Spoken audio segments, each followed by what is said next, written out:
The Rays Roadshow arrives in its fourth city in 6 days after coming up aces in do-or-die games. And the Rays are in the postseason, and their magical road trip continues. But as they travel deeper into the postseason, the road gets rougher. And it doesn't get much rougher than playing in Fenway, where baseball's most productive offense awaits. And that ball is high, Jake, very high. In a series between these AL East rivals, every game requires a must-win attitude. Game 1 is next on TBS.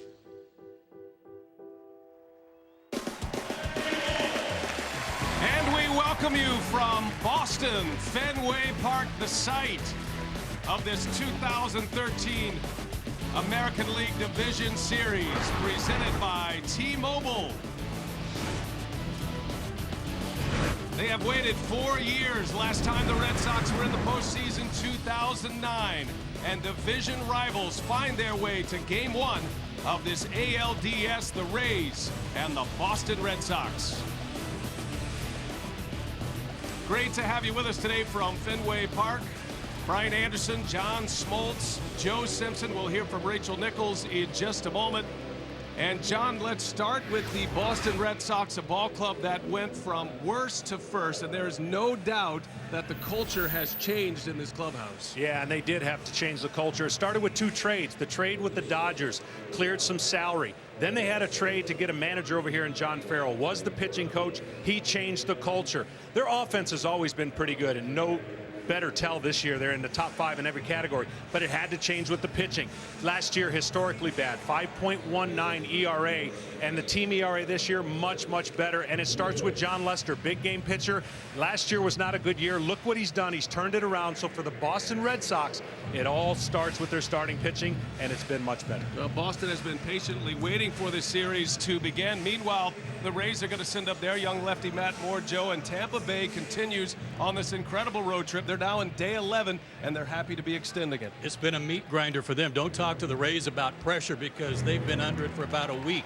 Elimination games Sunday, Monday, Wednesday, all on the road. They won all of them.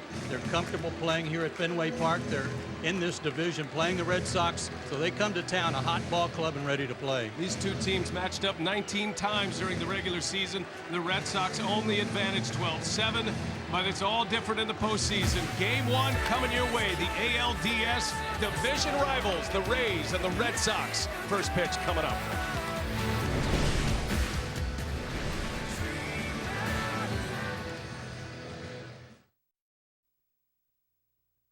League Division Series coverage on TBS is brought to you by the all-new 2014 Chevy Silverado. Strong for all the roads ahead. By DirecTV. If you call yourself a sports fan, you gotta get DirecTV. Call 1-800-DirecTV. By your friends at Southern Comfort. Live comfortably. Drink responsibly. And by Orville Redenbachers. It's game time. Get your Orville ready.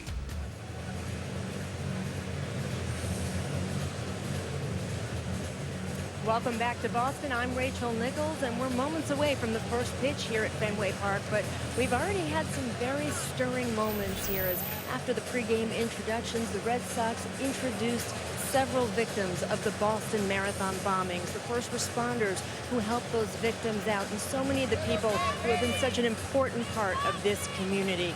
You know, manager John Farrell told us it was in the aftermath of that tragic event that his team really came together. You know, they had a lot of new faces in this clubhouse, and after that happened and they hang the 617 jersey in their dugout, they held the moment of silence the next night in Cleveland. They really began to understand what they meant to this community, what they could do to show this community that they were all one.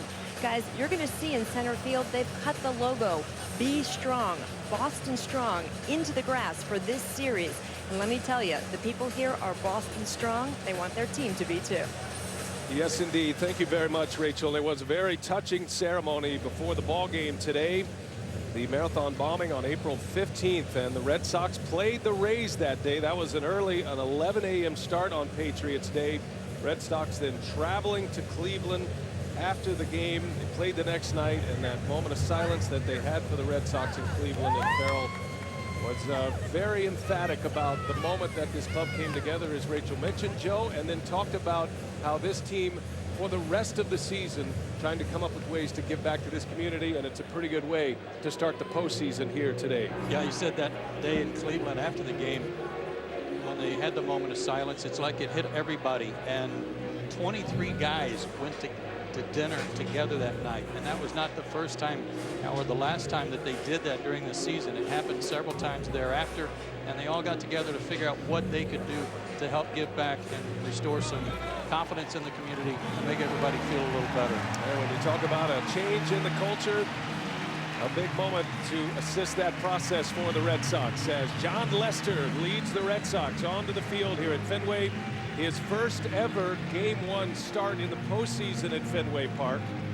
He's had good and bad success in Game 1s in previous years, and there he is on the mound after another terrific season, matching up against a red-hot, battle-tested Tampa Bay Rays ball club. The Red Sox have been patiently waiting while the Rays have been playing in these elimination games. So as Lester gets his final warm-ups in, let's take a look at our batting order brought to you by T-Mobile. This is what Joe Madden has him lined up like tonight, and the key in this batting order, at least so far through the tiebreaker and the wild card game, has been Delman Young. 9 postseason home runs. They signed him in August. Had the big homer in the wild card game that started the scoring for the Rays, and he has been a very impressive postseason performer in his career. And now back with the team that signed him in the first round back in 2003. And John, there is John Lester, and another big start for him. And we'll see the old rust comparison versus the team that has been playing in all of these games in the Tampa Bay Rays. See how that pales for Lester today.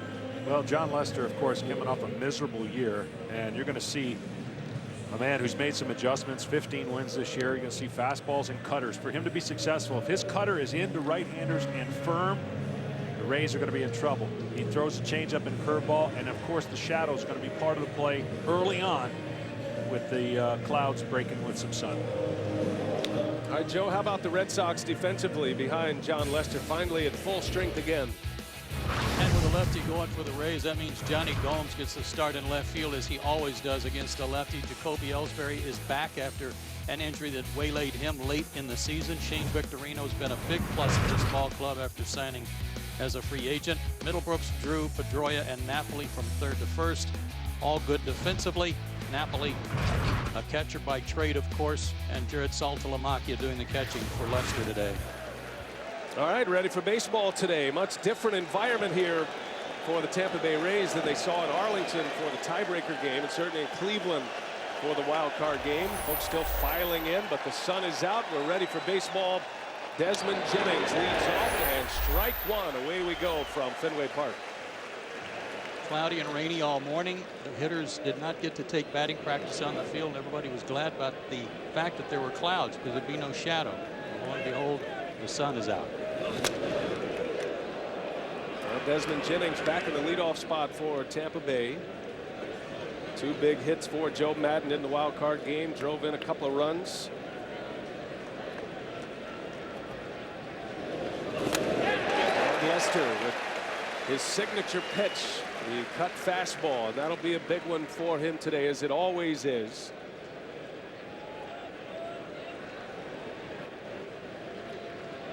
John Farrell managing his first postseason game. So many years here with the Red Sox as their pitching coach. Jennings strikes out, and that's how the afternoon begins for John Lester.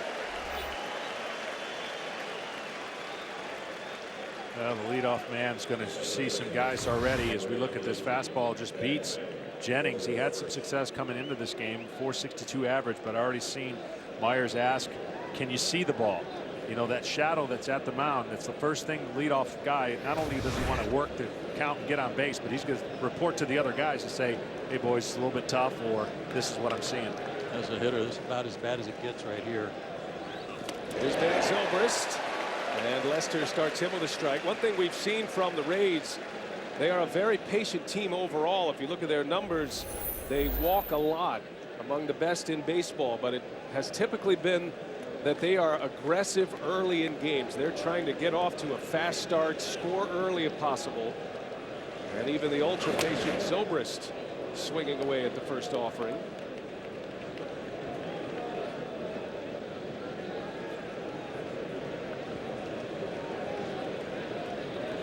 Familiar opponents. These two matched up in the 2008 American League Championship Series, won by Tampa Bay in 7 games.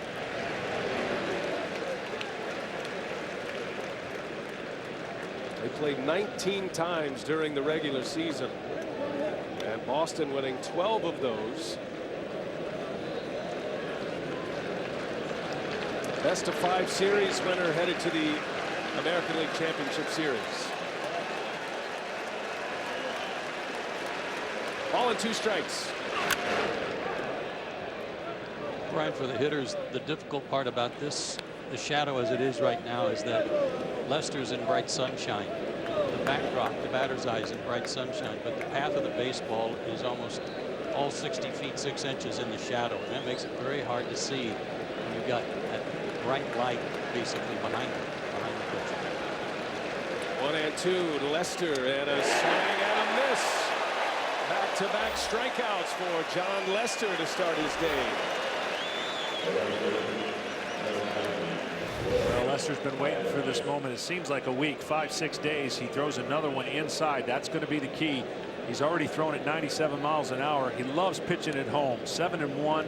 And certainly this is going to be a different type crowd than we've seen in the first 2 cities. This team and this crowd expects different things. This is the best team in the American League, and they expect their pitcher, which they've watched big change, dominate this game. Here's Will Myers, rookie right fielder for the Rays. Boston finishing with the best record. They will have home field advantage throughout, all the way through the World Series if they make it that far. A 28-game turnaround. I don't know what's more surprising, the fact that the Red Sox had the worst record, that they were last in their division last year, and that they go from worst to first, or the fact that they've turned it around so fast this season to be the best team in the American League East and in the American League to get home field. Myers pops it a mile high behind home plate, and that'll head into the net. Well, as you said, pitching last year was just horrendous from everybody that they ever tried to get going, and this year they've turned it around. They're not blowing statistics away, but compared to last year, they sure have made significant changes, almost a run and a half off their ERA, their team ERA.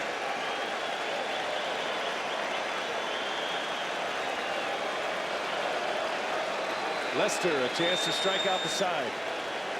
And the 1-2. Up and away. 2 balls, 2 strikes on Will Myers. He's throwing hard. He's usually somewhere in the 90 to 94 range. He's been around 97 this whole inning. Lester last started against Baltimore last Saturday, went 5 innings, gave up 4 earned runs to the Orioles, finishing his year at 15-8. Swing and a miss. John Lester strikes out the side.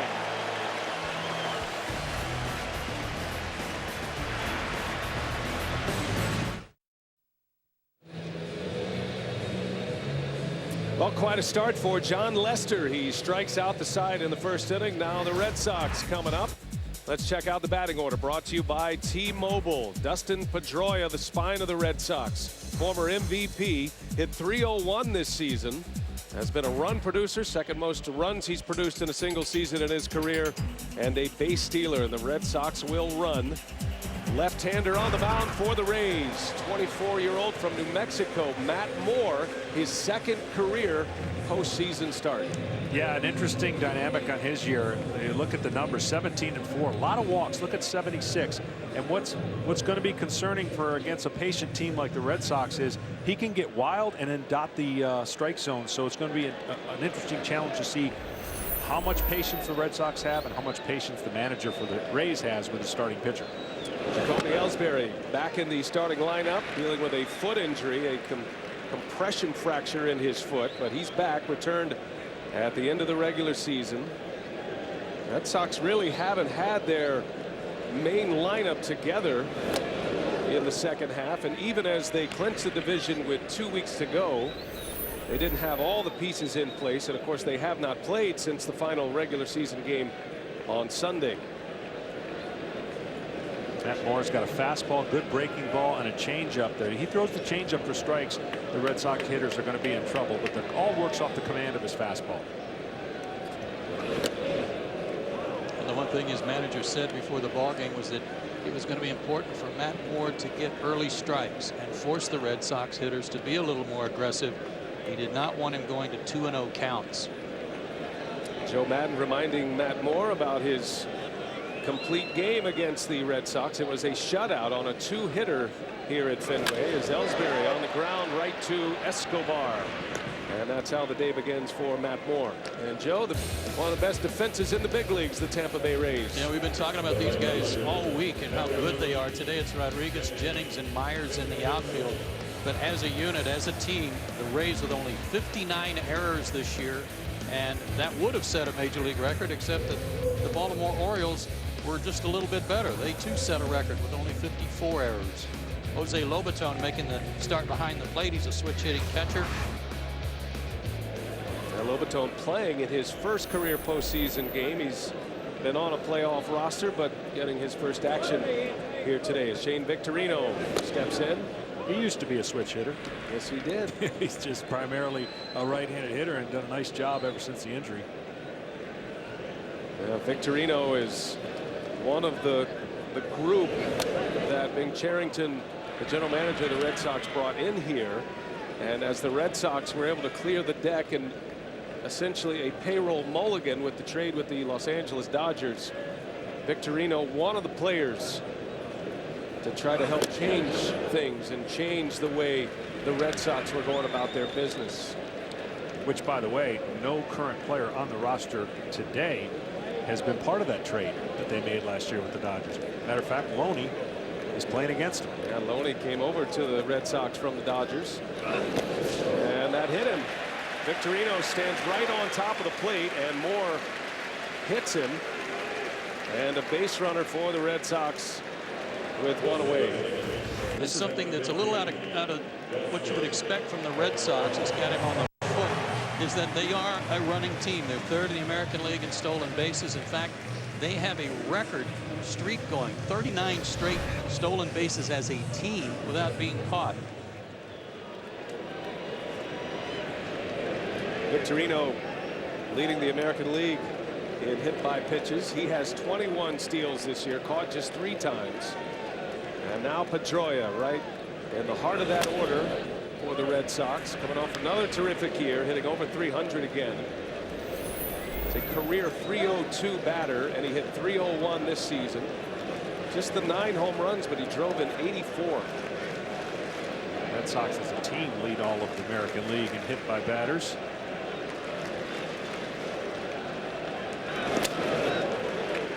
Moore's got a decent slide step as a left-hander. I know a left-hander can have more deception and a move to first. The one thing he does that's a little bit different is he keeps his hands way up high, almost behind his head. So that separation at home plate, he's got his hand that's got to go down and out really quickly. But when you think about the Red Sox and their running game, a lot's going to depend on how much he changes his timing.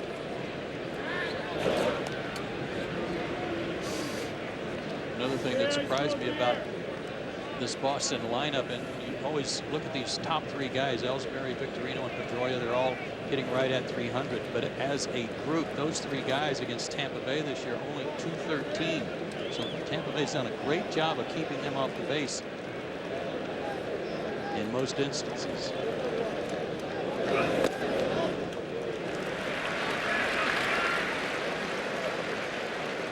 Well, Matt Moore made his first ever postseason start 2 years ago, 2011, had just 3 big league games under his belt. Joe Maddon gave him the ball against the Texas Rangers in the American League Division Series, and he responded in a big way. 7 innings of 2-hit baseball to the heavy hitting Rangers, no runs. And he has had a fantastic year statistically with 17 wins and a .329 earned run average. But Johnny did battle some elbow problems. Went on the disabled list in late July. He was a Cy Young candidate at that time, but his command has been of question.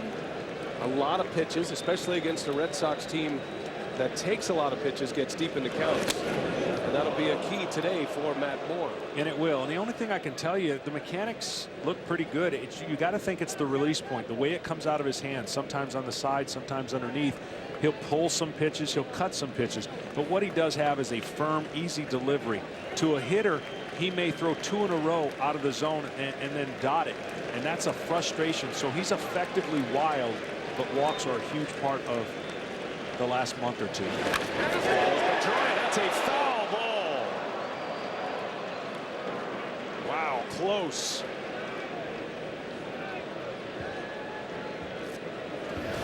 Changeup, I think, right here, and you look at the ball down the line. Not much foul room when you get to the outfield, and that ball just missed hitting the bag or hitting the line. But when it gets down to the corner in this baseball dimension that is unlike any other, it's hard to get a foul ball in between the line and the stands. Well, the Rays certainly know this ballpark, but no batting practice today for either club. No time on the field at all as we begin this American League Division Series.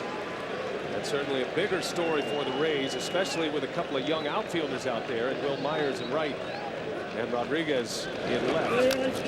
Fouls it back.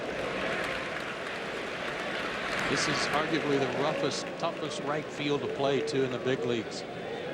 For Will Myers, for example, standing in right field, he's standing almost parallel to the foul pole in right field, but from the foul pole, the fence drops way back to a mark 380 at the visiting bullpen, and that ball, when it gets in the corner, can really give you trouble trying to cut it off. 2 balls, 2 strikes on Pedroia. Rays looking for a ground ball here. Victorino stays put, and Pedroia center field. And Jennings will settle under it for the second out. And a good battle there between Pedroia and Matt Moore. Out number 2. Victorino still at first. And here comes David Ortiz.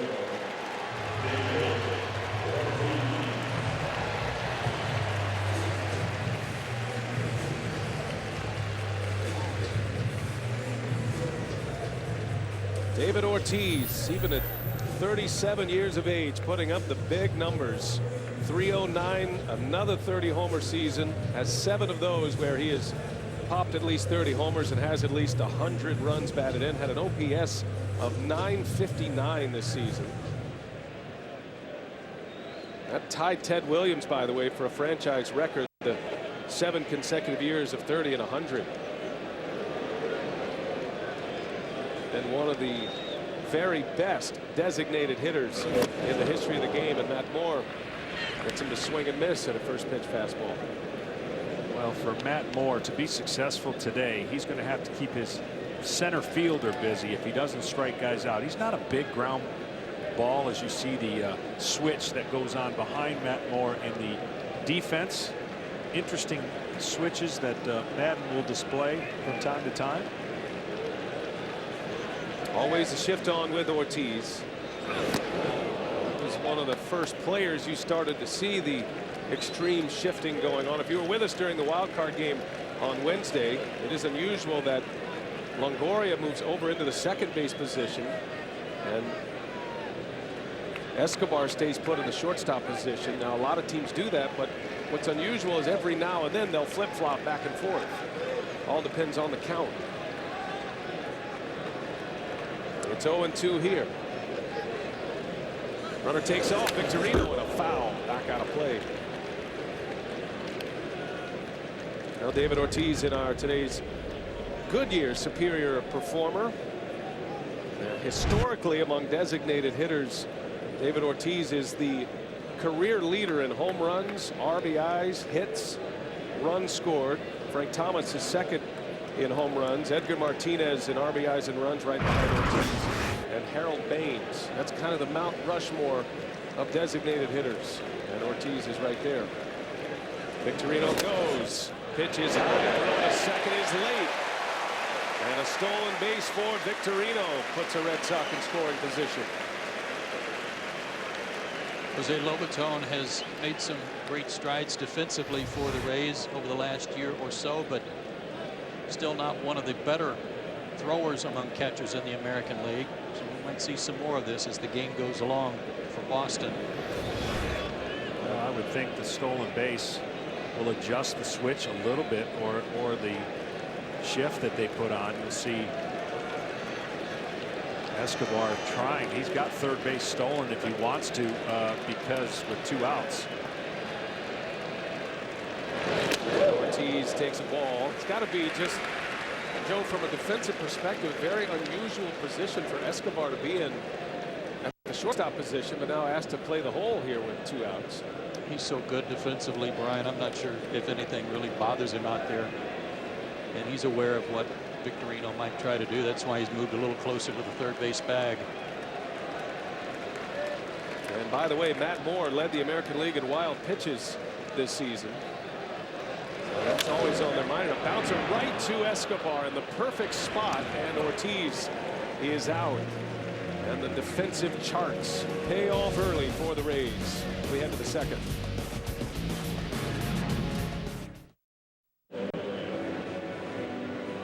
This ALDS Game 1 off and running, no score as we head to the second inning. And a reminder that MLB Network is your home for another Division Series game Monday.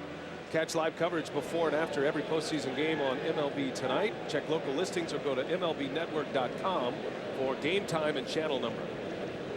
Evan Longoria leads off for the Rays, and Lester pours in strike 1. Longoria had the big day against the Rangers in the tiebreaker. A triple from the cycle in that game. Had a key home run against Texas. And Longoria seems to be at his best late in the year or in these big moments. And that has been no different so far. And Joe, while we can't call that a playoff game on Monday in Texas, it certainly felt like it. It did, and he always steps up in those big games, those last games of the season, and that was officially the last game of the regular season. 7 home runs in those ball games, and all of a sudden clouds are back, no shadow, easier for the hitters to see. Something else, guys, these elimination games Sunday, Monday, and Wednesday, the Rays have scored first each time. It's really taken some pressure off their hitters, giving their pitchers room to work. As a matter of fact, the Tampa Bay Rays have scored first in their last 12 games. When they had to win, they started on this road trip, had to go to New York for 4. Dropped a couple of games in Toronto after that allowed the Rangers back in, allowed the Indians to take over the top spot of the wild card race. And then, of course, if you've been with us during these elimination games, you know how they have finished. And Lester strikes out Longoria. Boy, what a start. 4 batters, 4 strikeouts, all swinging. Well, he's established in, and he'll go away later. He's got the backdoor cutter, the front door cutter, but what he's done is taken these right-handed hitters inside conscious, and that'll open up the outside part of the plate later in the game. So early on, we talked about if his cutter's on and his fastball is awful firm, he's going to be liking it. Here's Delvin Young, and doesn't take a first pitch strike very often, but he does here, and Lester gets ahead of him. Young now in his 5th consecutive postseason. Wherever he ends up, he seems to find his way on a playoff roster. He was the MVP of the League Championship Series last season for the Tigers. Signed with the Phillies this offseason. Was released by Philadelphia. Signed with the Rays in August. And a little jam shot. Pedroia easy enough for out number 2. And the first ball put in play for an out by the Rays at this point.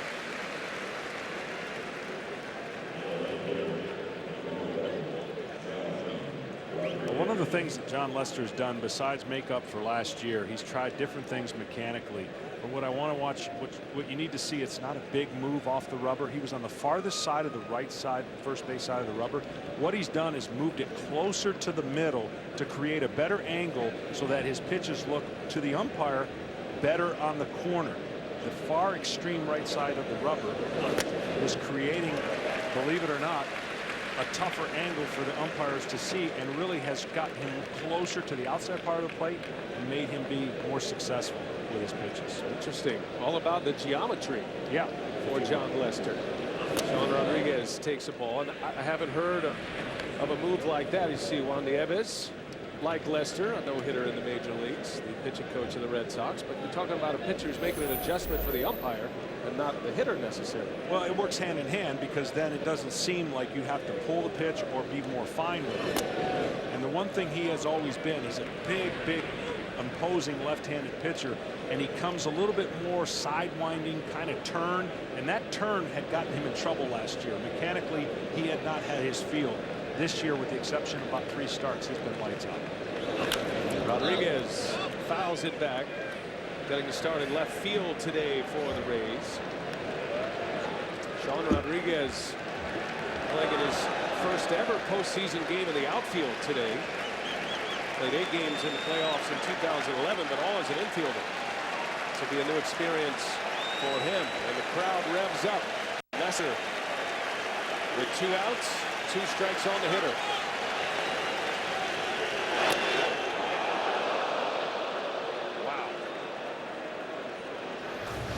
Wow is right. I mean, just from his reaction. Right at the bottom of the zone. Well, the count goes full. Chris Guccione is the home plate umpire. He got him there. And the payoff. And Rodriguez launches one deep left field. That is way back. And it is gone. A home run for Rodriguez. Oh, and Lester just stared a hole through Chris Guccione after he got a new baseball back. The Rays score first again. 13 straight games they opened the scoring. And Sean Rodriguez bangs out a long home run to put Tampa Bay on top. He only hit 5 homers all year, none against Boston. This made up for it. This was launched deep left center. And Lester thought he had him struck out. Here is Escobar, and there's strike 1. You see him right there. I mean, this is patience from a pitcher that doesn't want to have patience, because whenever you feel like you've struck somebody out and are walking towards the dugout, you are supposed to be better. We all know we just got to make another pitch, but it is so frustrating for your mind to reset it. 3-2 pitch, he throws a firm fastball, and now you're sitting there going, it shouldn't be 1-0. And Lester, not one of those guys that hides his emotions very well either. You'll see everything he has out there, what he's thinking. John Lackey's that way as well. You could say Peavy and Buchholz are both that way. The starters for the Red Sox in this series. Things aren't going their way. It'll be seen. Now, like I said, it's something that everyone could be better at, but it's in the moment. You're in the heated moment. You feel like you made your pitch. It's just one of those things you probably could have taken more time to get back on the mound to totally reset your brain, so it's not a lingering effect whatsoever. 3-1 to Escobar, and he pulls one. Oh, nice play over there at third. Middlebrooks to first in time. Well done. Will Middlebrooks saves a hit. But how about Sean Rodriguez getting the start, delivering a home run to put the Rays on the board.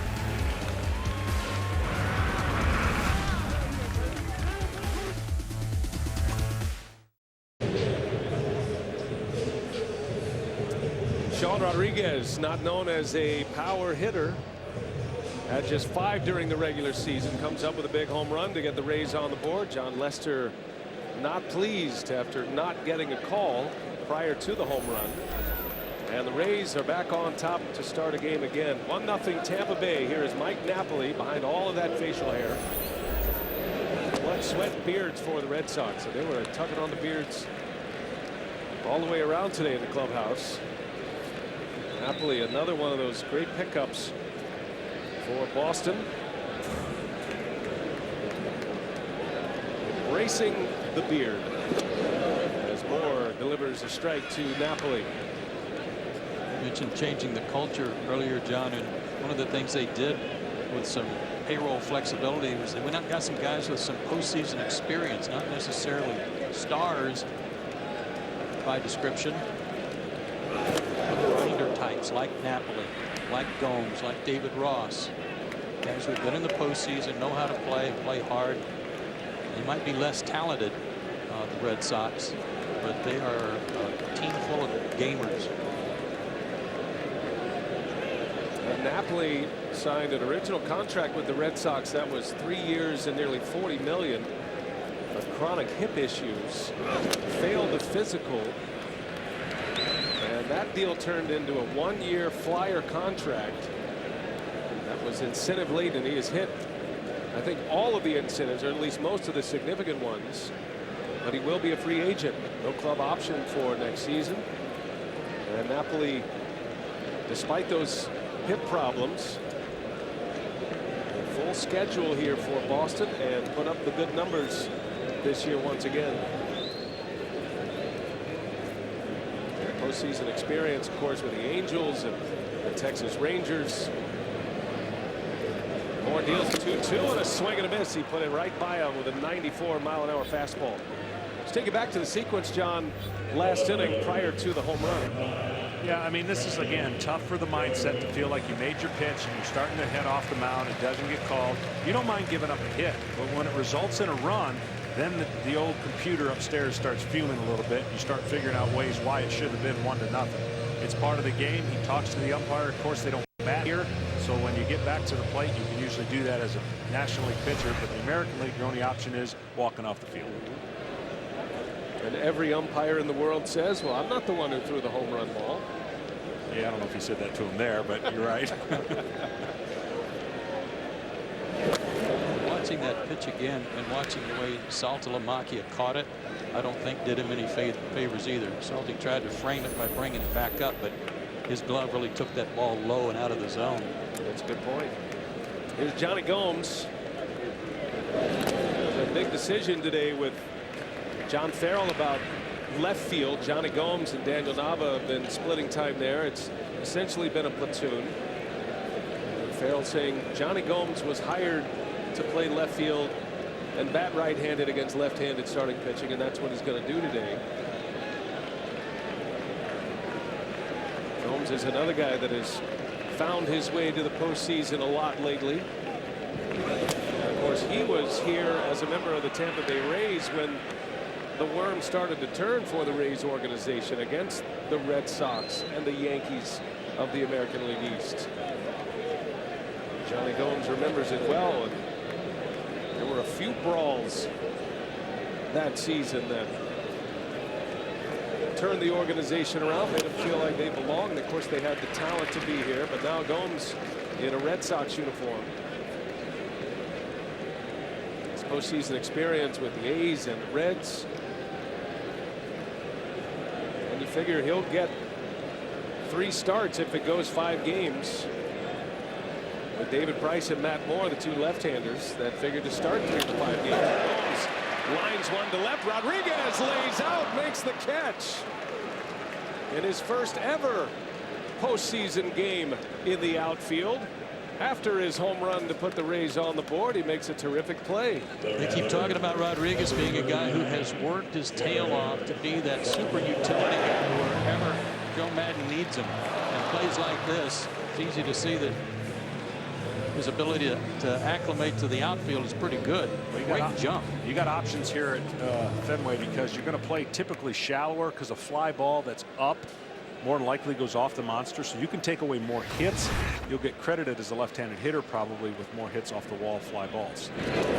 Now Rodriguez, an infielder by trade and a middle infielder, shortstop, second base, and the Rays trying to turn him into a more of a Ben Zobrist type player that can be versatile. He's come up big already. Saltalamacchia, the switch-hitting Red Sox catcher, stands in. As you look right here, there's no second baseman, first baseman way off the line, so the chart's on the ground. Salty's going to try to pull a lot of things. It's almost going to be a mistake based on the charts if he hits into the second base hole. Not a team that shifts more than the Tampa Bay Rays. And if there is a shift on, Joe, it seems like they have some pretty good data to back that up. It has to be somewhat overwhelming on the spray charts to put defenders in these positions. We have seen it quite a bit already, how it has paid off. It certainly did last inning. Well, let's face it, these two teams are very familiar with each other, and not only historical charts, but just from this year alone, they can lay it out as to how they were pitched, where they hit the ball, and where they had the most success. But it all starts really, if you think about it, from the pitchers throwing the ball where they need to throw it more times than not. Now, Moore doesn't fit that as much. He's probably got a chance to be more erratic. But for the overall staff, they could pretty much put it where they want to make those shifts and charts come to fruition. Saltalamacchia, a switch hitter, much lower batting average against left-handed starters. Saltalamacchia versus left-handers this year hit just .218 and 1 for his last 12 against left-handed pitcher. Compares to .294 against right-handers. Giving you some data to work through the managerial decisions. Farrell giving him this game 1 start despite those numbers.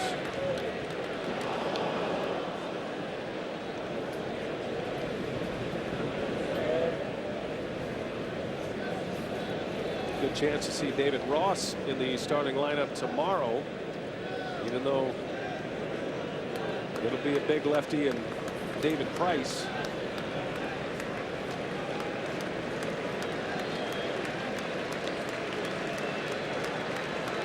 Full count, 2 outs. But there's another case, Brian, where Ross's numbers against Price are a little better than Saltalamacchia.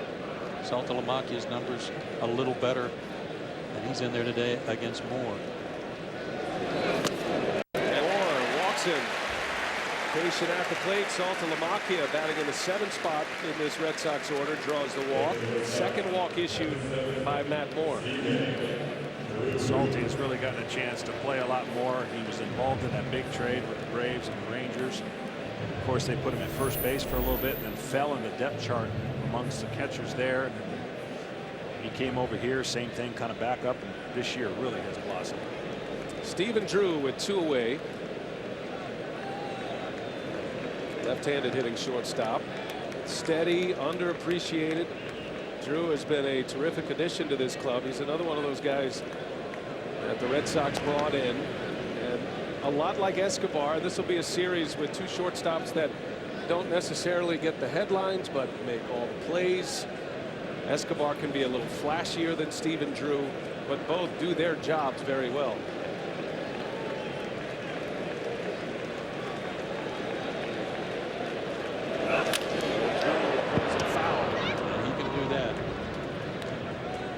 Turn on some fastballs, quick bat, and almost suffered a career-ending injury himself in Arizona on a slide at the plate where his ankle was dislocated. He's come back from that. That was in 2011. He was with the A's last year. Now in his 3rd postseason with his 3rd different club. Gets by in a wild pitch. That has been a problem for Matt Moore. He's got to be a nightmare to catch with his electric stuff. Led the American League in that category this season. It puts a runner into scoring position for the Red Sox. Again, this is just release point. This is not coming out of the hand with a downward action where you're almost playing catch with the catcher. It's got to be at times where his release point just gets off kilter a little bit and the ball can cut or fade on him, because again, mechanically and getting himself in position to throw a baseball, not too bad. That tied for the most in all of the big leagues. And now Saltalamacchia, chance to score if a base hit hits the outfield. A defensive swing, and Drew is in the hole now, ball and 2 strikes. John, don't you feel like Moore is one of those guys that he can dominate, throw a shutout like he did against the Red Sox earlier this year, or when he's off, I mean, there's going to be walks, there's going to be hit batsmen, he's going to have base runners, he's going to be in the stretch all day. There's no in between, really. Right. It's a lot of patience, like we said, for the manager and the infielders, because there's a lot of counts where the ball doesn't get put in play and they're on their heels just a little bit. And a shot, but right to Escobar, takes a tough hop that he handles, And he makes the play for the out. Little footwork problem there by Escobar, but he's able to make the play in a scoreless inning for Moore.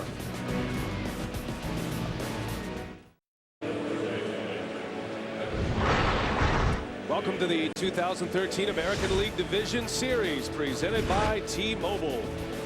Historic Fenway, and postseason baseball has returned here after a 4-year drought.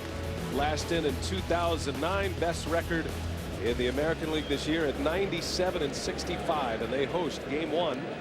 The Rays are on the board first. Sean Rodriguez with a 2-out, 2-strike home run in the second, and it'll be James Loney. It's got to be one of the more dangerous 8th-place hitters in this postseason right now. He typically hits third against right-handed starters. Madden drops him all the way down to 8th today. Loney, Lobaton, then back to the top of the order in Jennings.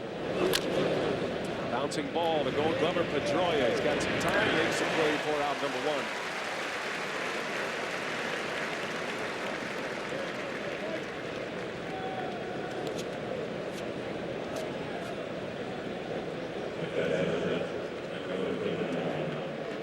1. One gone for Jose Lobaton.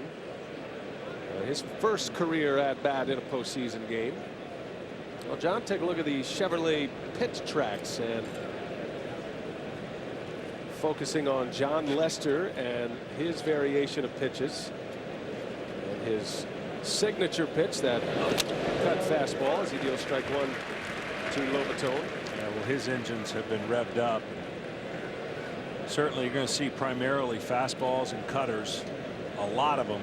Very few of the off-speed variety, and he's done that right from the get-go here. He'll mix them in, but when he's got his fastball working on the outside, the inside part of the plate with his cutter, it's a doubly tough combination. 3 strikeouts on that cut fastball, and 4 consecutive strikeouts to start the game for Lester. They were all in, really tying everybody up inside. 28-year-old Venezuelan catcher, switch hitter Lobaton. Jose Molina and Lobaton split time behind the plate. Molina has great numbers at the plate versus the Red Sox this year. And there's the percentage of pitches for John Lester so far, and cut fastballs count as fastballs. Well, I can say without a doubt that the influence of John Farrell before he was the manager of the Red Sox had a huge impact on this pitching staff and John Lester. And even though he's the manager and they have a pitching coach, their relationship still maintains in conversation from time to time. That ball's hit high in deep center field, and Ellsbury at the track. Out number 1. So I think the hardest thing for John Farrell as he's learned to become, you know, a well-respected manager is when to give position players the day off. How do you read that? He knows how to read his pitchers. Been a real good pitching coach for a while. He leaves that duties to his pitching coach, but he'll talk to his starters through the year, after the games, talk about what they were feeling, and have that same conversation. He said he misses those days in the bullpen with him, but for the most part, now he's judging the team from a different set of lenses. Beg your pardon, 2 outs here. He saw a shot of Juan Nieves, who is Farrell's pitching coach, coming from the Chicago White Sox as the bullpen coach. And I'm always curious with John Farrell and how much pitching he gets into other than decision making. And he certainly has a lot of the mechanics points, the buzz points. So as you see John Farrell operating this year with the Red Sox, how involved is he in the pitching side of things, especially with mechanics? It's more at a distance. He's still, but in those conversations with his pitchers, whether it started in spring training or throughout the year, he knows them better than anybody. So if he sees something, he's certainly going to communicate with his pitching coach.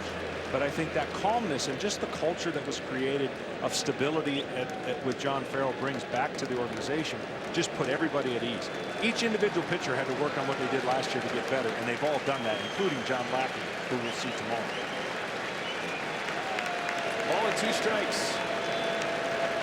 And Jennings swings and flies on the right. Routine for Victorino, and that's a 1-2-3 inning for John Lester. 1-0 Rays. Red Sox are coming up 9-1-2 to the plate.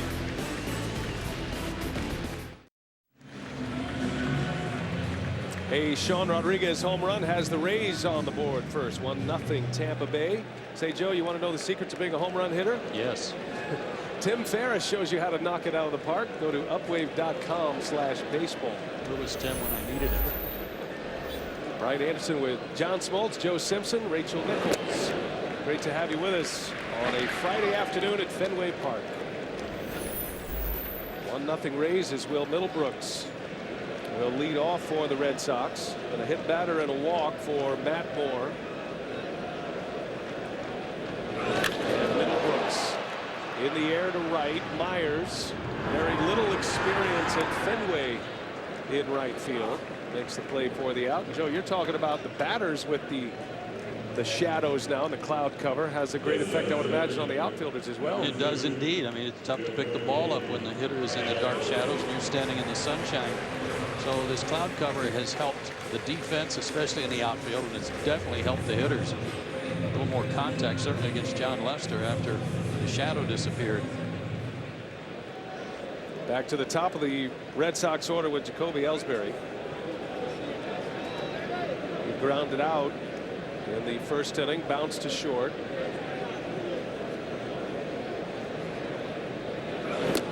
And neither team took batting practice today. There was some rains that came through this morning and mid-morning, and the tarp was down.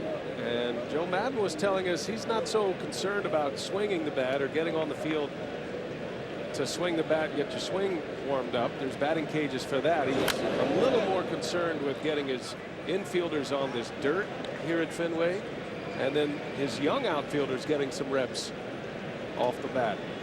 Well, let's not downplay the good play that Escobar made last inning to end the inning. That ball had some funny spin coming off the side of the mound, and he just played it beautifully. Had to lay back, wait for it to hit on the dirt, and then react. Ellsbury pulls one over to Loney, knocks it down. Moore is there, and Loney hits him perfectly. And Ellsbury is out. Nice play. And a perfect feed from his knees. Well, this play is made by the pitcher not hesitating. You got to get over there. You got a fast runner at the plate, and making that direct line to the bag.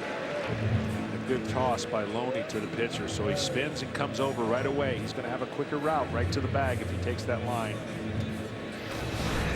Well, a lot of times Gold Glove awards are given based on offensive numbers, but James Loney has had a very good offensive year, and he is certainly one of those you'd have to think about as a Gold Glove performer at first base. And that's one of the main reasons why the Rays have had such a drastic improvement in their defense from last year to this year. Saves a lot of errors, makes a lot of plays himself, and we've already seen it so far in the tiebreaker and in the wild card game. Victorino takes a strike. He was hit by a pitch in the first, stole second. Moore stranded in there. Matter of fact, Moore has stranded Red Sox at second base twice today.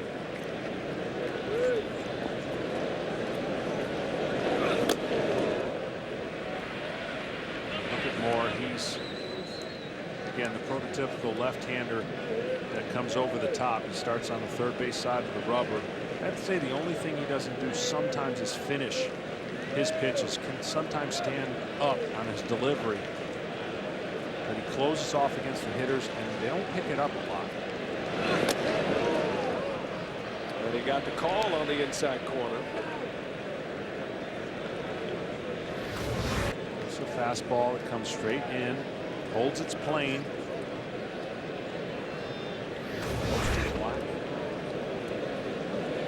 He's more of a pull hitter left-handed than right. That's why I think just pitch him in right-handed and pitch him in hard for the Rays, because he's a little more willing to use the whole field right-handed than left. Talking about Victorino. See that pad on his right thumb. That was an injury he suffered on the 20th of September. It was a hamstring problem that essentially made him a right-handed only batter. He had been a switch hitter his entire professional career. That was foul, and that probably gave him a little sting as well on that right hand. Yeah, those don't heal. And as we start moving into the fall and we get into the late fall eventually, if the Red Sox advance and the temperatures start to drop, that could be a significant problem for a hitter.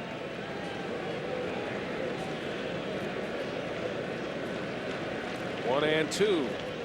And he got him. So Matt Moore strikes out Victorino. A 3-up, 3-down inning, the first of the night. Rays lead 1-0.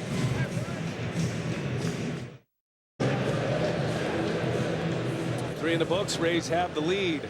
Well, who does Cal Ripken Jr. think will win the AL and NL MVP awards in 2013? You can watch an all-new Behind the Mic powered by Ford at BleacherReport.com/Behind the Mic to find out. John Lester back to work. Lester giving up just the one hit. It was a home run by Rodriguez. Facing Ben Zobrist to start the fourth inning. Zobrist, Myers, and Longoria. It's only been one hit in this game. Red Sox have had two base runners, a hit batter and a walk.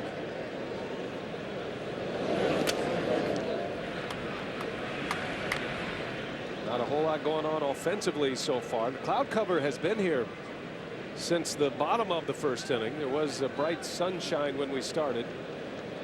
Boston actually played an inter-squad game at 3 o'clock Eastern on Wednesday to prepare for some of the harsh shadows that could exist this time of year. It really hasn't been a factor thus far. And Zobrist hits that one into left field. That has got a chance to go, and it is gone. A fair ball home run for Ben Zobrist. The only question, would it stay fair, and it just went inside the foul pole. And two swings of the bat have the Rays on top 2-0. Like he got something up and really threw some top hand on it. Yeah, switch hitter. Fell behind, and not a lot of wasted motion for Zobrist. He's got one of them quick little triggers, and certainly he was on go mode once it got to 3-1. What, it has silenced this crowd for 2 home runs. Zobrist hit 12 during the regular season. You knew it had enough distance, but somehow Zobrist able to keep that ball fair. It didn't have the big hook on it. 2-0 Rays. Rodriguez and Zobrist go deep. Myers takes a strike. Uniqueness of this ballpark. Fly balls off a left-hander is going to result in more doubles. And Myers chases one. But you think about all the hitters that have had success in this ballpark. A lot of right-handers that can pull the ball. Beltre had nice numbers here. Mikey Lowell comes to mind, where he loved to pull the ball down the line, beat that wall up a little bit. Myers into right, and Victorino for the out. First out of the inning. As a left-handed pitcher, that's where you'd like for the balls to stay, in right field. It's so much bigger there. With center field, of course, with the gap cut out at 420. So that's where you want the ball to be. Now, the risk reward for Lester, he loves to pound in. And if he's getting it in, the only right thing a right-hander can do is pull it foul. But that room for error, if he gets it out over the plate, then that inconscious kind of aids to the right-handers trying to get the ball over that short but tall Fenway Green Monster. Lester goes inside to get strike one on Longoria. Joe Maddon's club has swung the power bat against John Lester. Lester has now given up 7 home runs in the last 3 starts against the Rays. 7 homers in 3 starts, and now 12 home runs in his last 7 starts. If you go back to the 2012 season. And Ben Zobrist would have been one of the least likely ones to do it based on the numbers coming in. 077, and yet he picked on a hitter's count, 3-1, and deposited. Longoria, the Rays' best power threat, another 30-homer season. I would just say this, guys, that he had the advantage of that shadow in the first inning. He struck out the first 3 guys, all swinging. I don't even think there were any foul tips. He struck out Longoria to start the second, but he hasn't struck out anyone since. And with the Clouds coming in, I think the hitters are just getting a better look at him than they did in the early innings. And now the first walk issued by John Lester. Longoria is aboard. Rodriguez hit the home run in the second to give him the lead. Well, and I've also said, though, as pitching, when you come in with adrenaline and fastballs fire in the first couple innings, that's a great way to start. Kind of throw your punch if you're a fighter. But you got to have separation as the game goes on. He hasn't been able to get a couple curveballs and changeups that'll keep them off balance. So it still works off the fastball, but I got to believe that secondary pitch or 2 will keep them off the fastball if you can hit with a few of them. Delvin Young swings away, first pitch, base hit. And Young at it again early in the count. Last time up, he took the first pitch for a strike. But a base hit. Second hit of the inning, and now a man on. 2 men on for Rodriguez. And we take you back to the second inning. This was a 2-2 pitch that Lester did not get called. The 3-2 pitch, Rodriguez hit one out. Not known for his power, but it gives the Rays the early lead.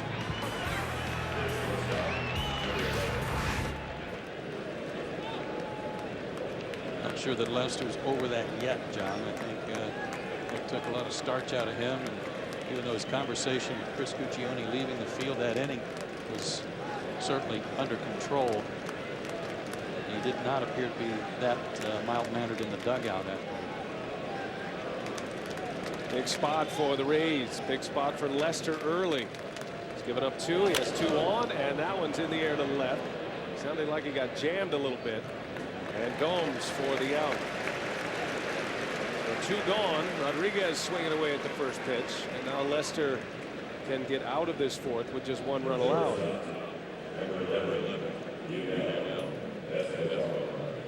Well, the beauty of pitching is you'd love to pitch a shutout every single time. But the one thing that you know is solo home runs usually don't beat you. It's the crooked numbers, especially at this time, where a team gets a big 2-out hit with 3 runs in an inning. But 2 solo home runs, John knows his offense is really good, and that's not the end of the world. So pitching with runners on, his first chance right here, runners in scoring position, getting an out, keeping it right at 2. Yunel Escobar.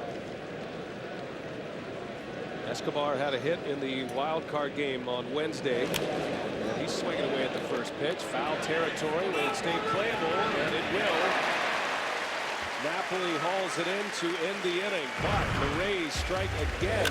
And it's Ben Zobrist this time. The switch hitter keeps it fair.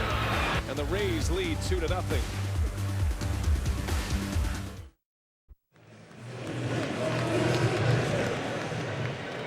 Tampa Bay Rays winning the wild card game on Wednesday, advancing to the LDS to play the division champs in the AL East. The Boston Red Sox, they lead early 2-0. Home runs by Rodriguez and Zobrist. And Matt Moore back to work. Dustin Pedroia leads off. Ortiz to follow, and then Mike Napoli. Last time up, Pedroia flew out to center field.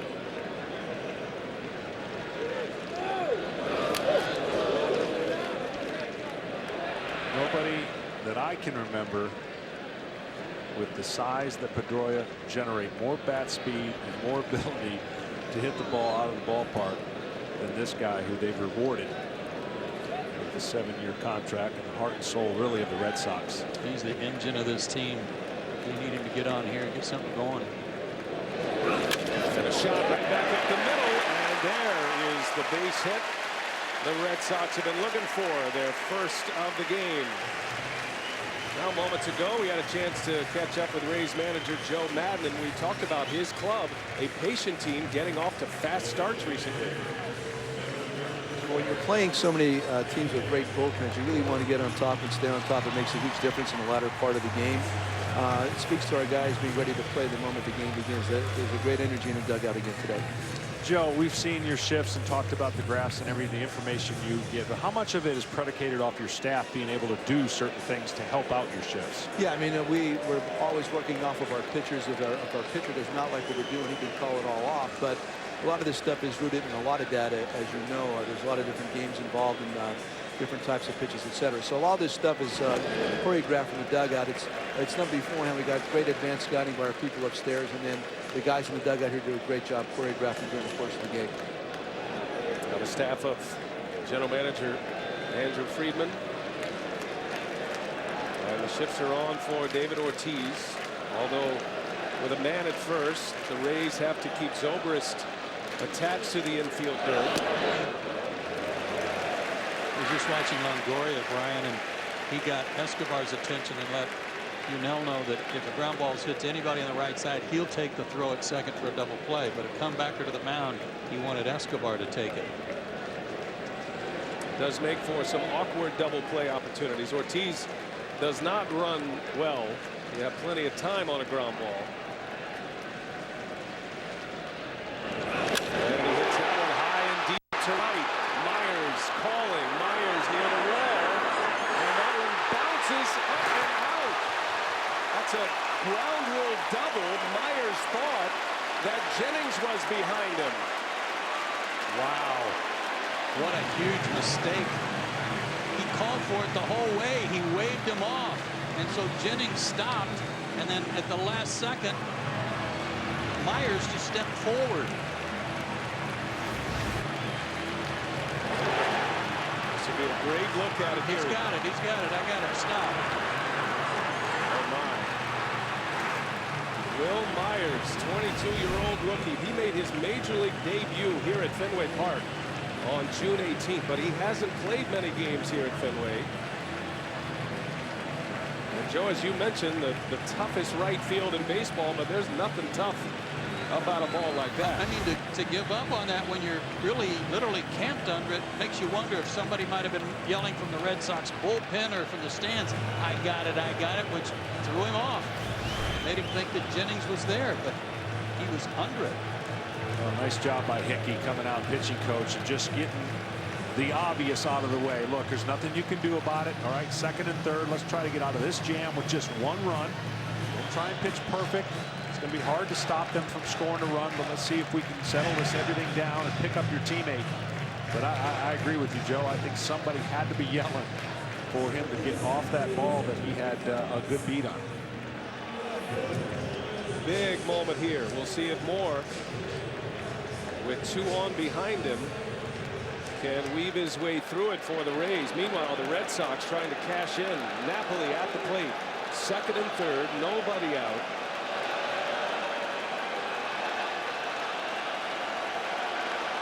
Moore struck out Napoli his first time up, back in the second. Took a mighty hack. And Lobaton on his way for a quick chat. Should be an out and a runner at first. But Myers peeled off.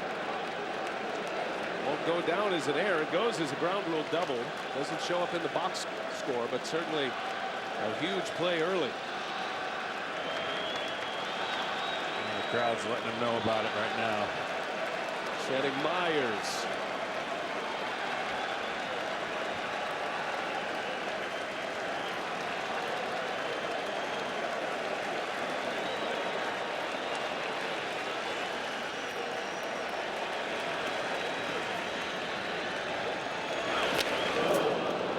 Two. Matt Moore's consecutive scoreless inning streak against the Red Sox is in jeopardy here. He has 17 straight scoreless innings against Boston starting this inning. And the shutout against him, his first and only complete game of his career here at Fenway Park earlier this year. Well, at 0-2, now you change your thinking. Now you go for the strikeout. You try to make two killer pitches to get him swinging out of the zone. That changes the eye level. Not a big deal. Obviously goes to 1-2. But when you're a guy like Moore, who is a strikeout pitcher, he can be a great neutralizer in a case like this, right, John? I mean, because he can get the strikeout and practically get out of the inning by himself. He can, but with the other thing that the bugaboo that comes up, the wild pitches, you can also create some stress on your catcher and for the pitcher who knows he's thrown some to the backstop. Well, we saw that between innings. He threw two. His last two pitches warming up, bounced a good 6 feet in front of home plate. Moore has a wild pitch today. Wild pitch Saltalamacchia to second, back in the second. Red Sox with 2 on in scoring position. And a 1-2 to Napoli. Fouled away. It seems a tick late still. If he had a good feel for his curveball, this would be the best time to throw it right off that pitch. If he could start it in the strike zone and get it to the back foot, the hitter recognizing maybe fastball out of the hands, that would be the time to throw his breaking ball. He's gone high and in with the fastballs with 2 strikes.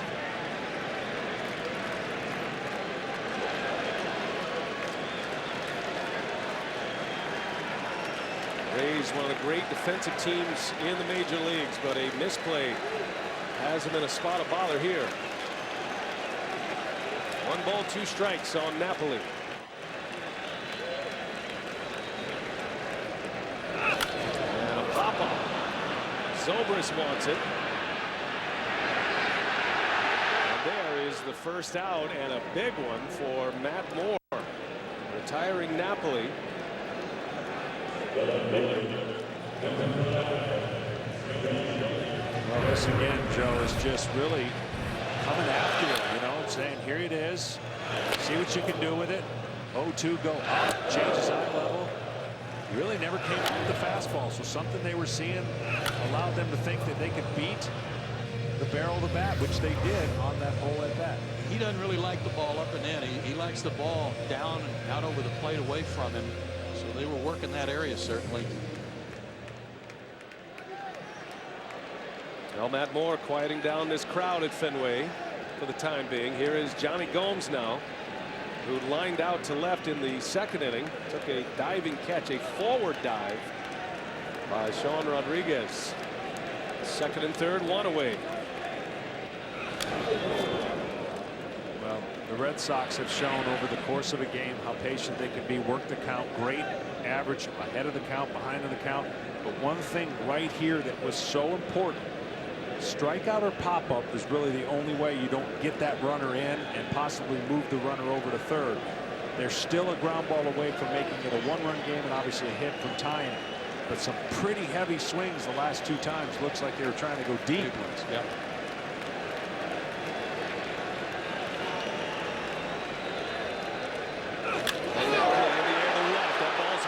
Rodriguez at the wall. It is up and it is off the wall. Pedroia scores. Ortiz right behind him. It's a double. 2 runs are in. Johnny Gomes puts the Red Sox on the board.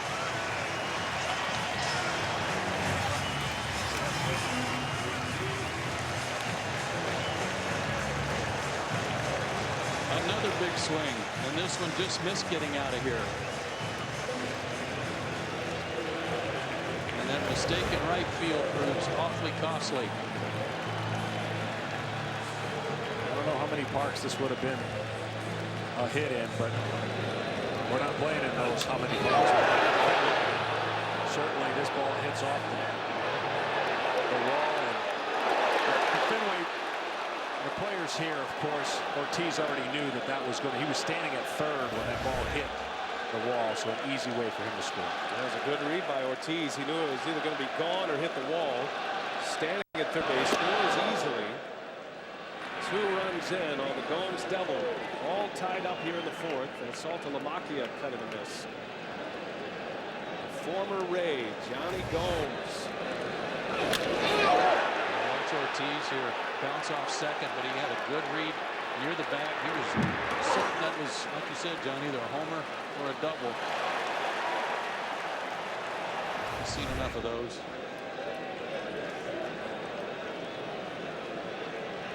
Saltalamacchia. Still just 1 out. That ball's in the air, foul territory. Not a lot of room over there, and it'll end up in the seats. 0-2 on the Red Sox catcher.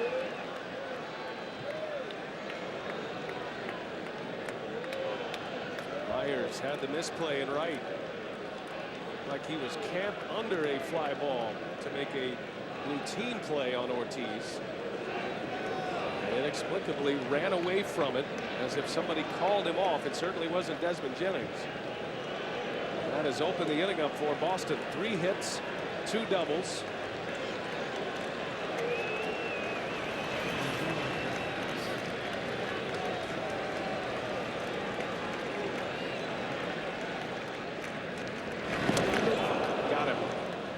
Foul tip into the mitt of Lobaton.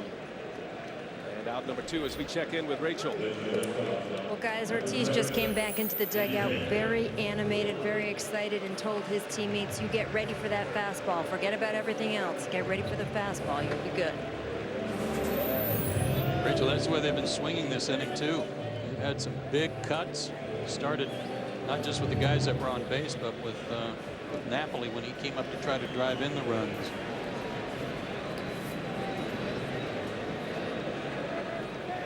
Two gone for Stephen Drew now.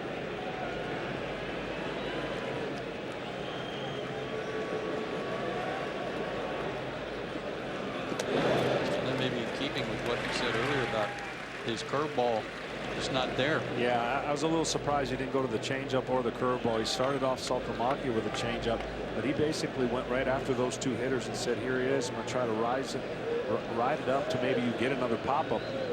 But having some separation right there with aggressive hitters, you know they want to drive the ball. Just did not choose that route. And Will Myers still getting his name chanted in this 4th inning. First postseason Will Myers.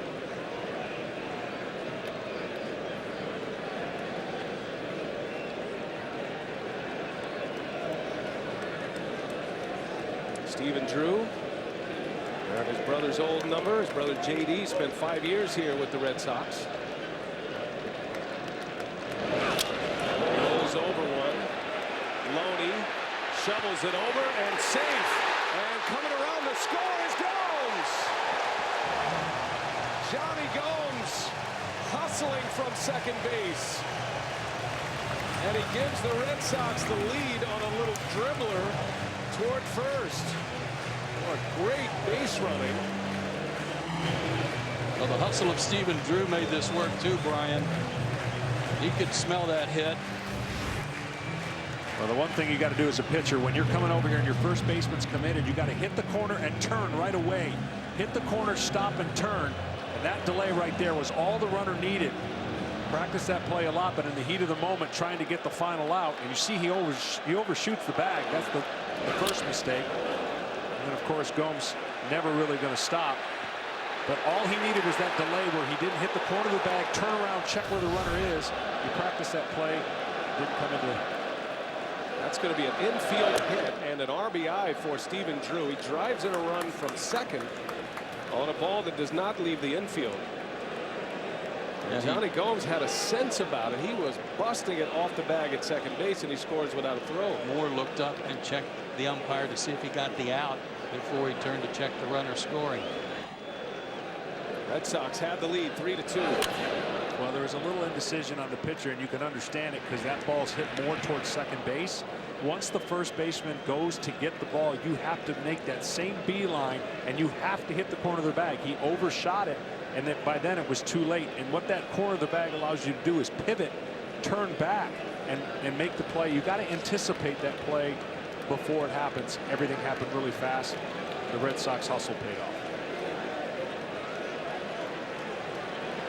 Will Middlebrooks, 2 outs in the inning, 3 runs in for Boston.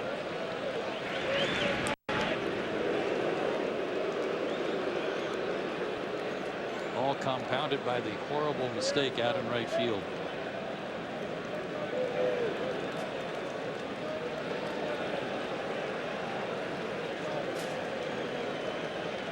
Johnny Gomes drove in 2 with a double. Infield hit an RBI by Drew. It's hit hard left field. That ball's going to bounce off the monster. Stephen Drew, as that takes a huge carom. He's around to score. And the Red Sox add to it. 4-2.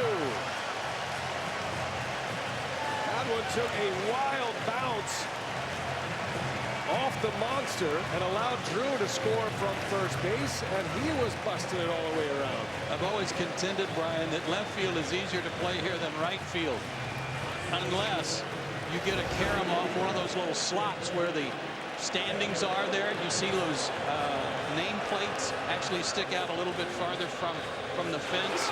The innings numbers, the hits, it can hit those edges and come off in a funny way. And it did on Rodriguez and allowed Drew to score from first. Well, and I hate to, not playing out left field too. He was very aggressive to the ball. He was charging without really having the patience to see what that carom was going to do. It's been an inning to forget, really, for Tampa. A lot of inexperience in the outfield with the Rays. There goes a double and an RBI for Middlebrooks. And now the 8th batter of the inning, Jacoby Ellsbury. Red Sox lead 4-2. 4 runs are in on 5 hits.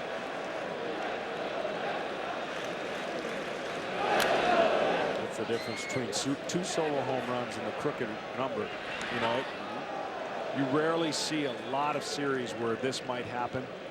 But an inning can get away from you pretty quickly. And the next thing you know, when you have time to slow it down and go, what just happened? I felt like I pitched pretty good, or I felt like I could have got out of that inning.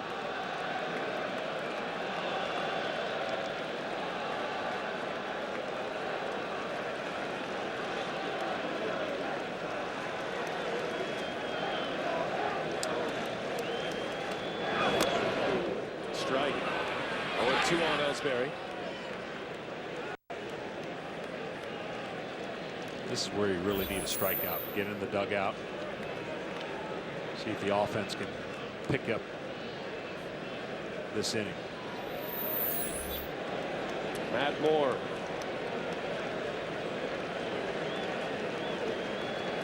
Trying to get through this 4th. Middlebrooks in scoring position for Ellsbury.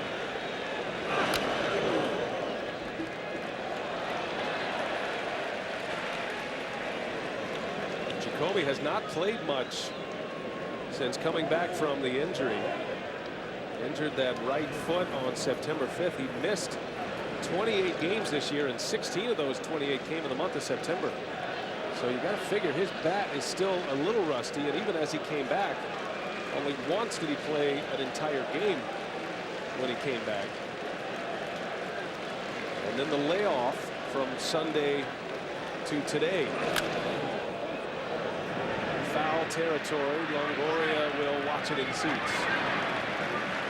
We've seen a few change-ups from Moore today, but very little in the way of his breaking ball, and he's got a hard curve. There just must be something about it that he doesn't feel comfortable with today, and maybe those were the pitches he was bouncing up there before this inning started, John, that he's reluctant to go to for fear of some wild pitches. But if nothing else, you got to change the eye level, not just up all the time, down as well. Take care of 2 quadrants.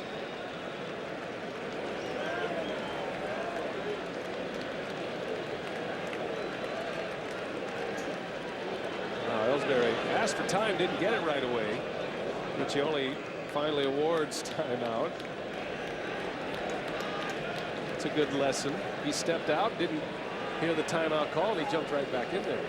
Just because you ask for it doesn't mean you get it. We'll reset.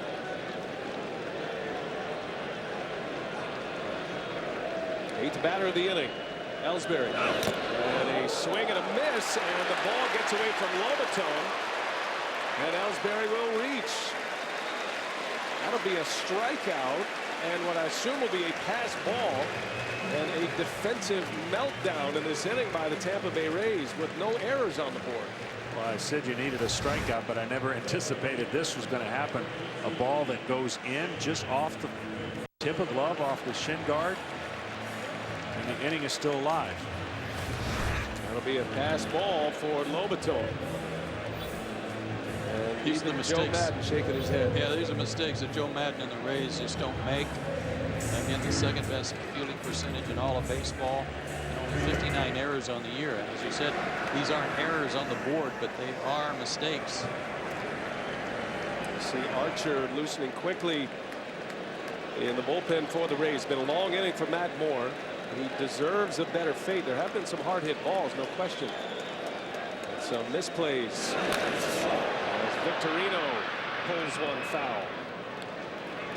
It's been a long inning for John Lester too, but you don't mind it when your team rewards you for 4 runs. You've got longer time in between innings to go out there and get loose again, but a 4-2 lead is a lot better if you're having to go through a long inning.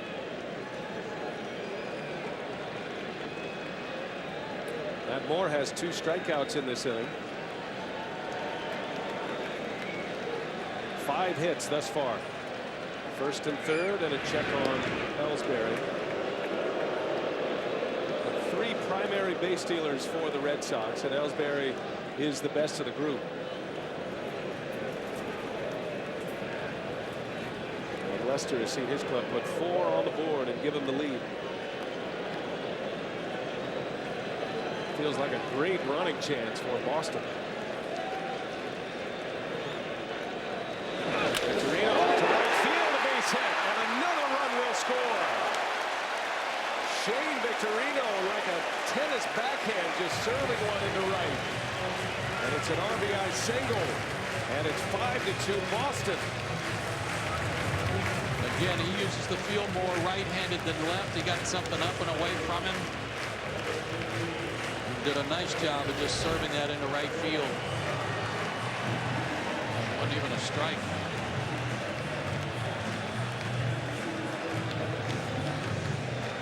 Wow. Up and out of the zone, and Victorino delivers an RBI single, extends this inning. And Joe Madden sending not only Lobaton but Zobrist to the mound. They might want to try to buy a little time here for Chris Archer. What an inning. 9 batters thus far. 5 runs are in. He's not ready yet.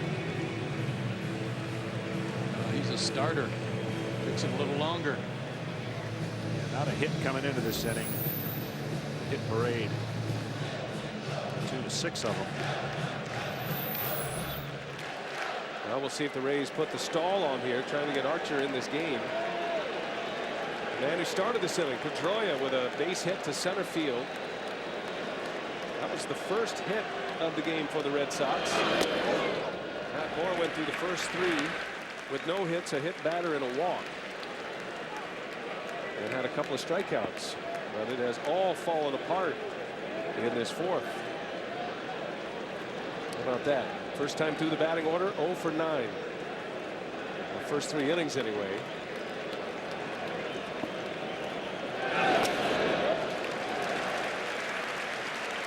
It's 32 pitches for him this inning.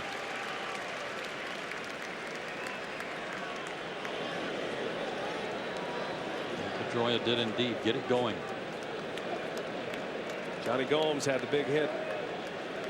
Double off the monster and left. Drove in 2 runs. 10th batter of the inning. And a 2-0 pitch is swung on and lashed foul.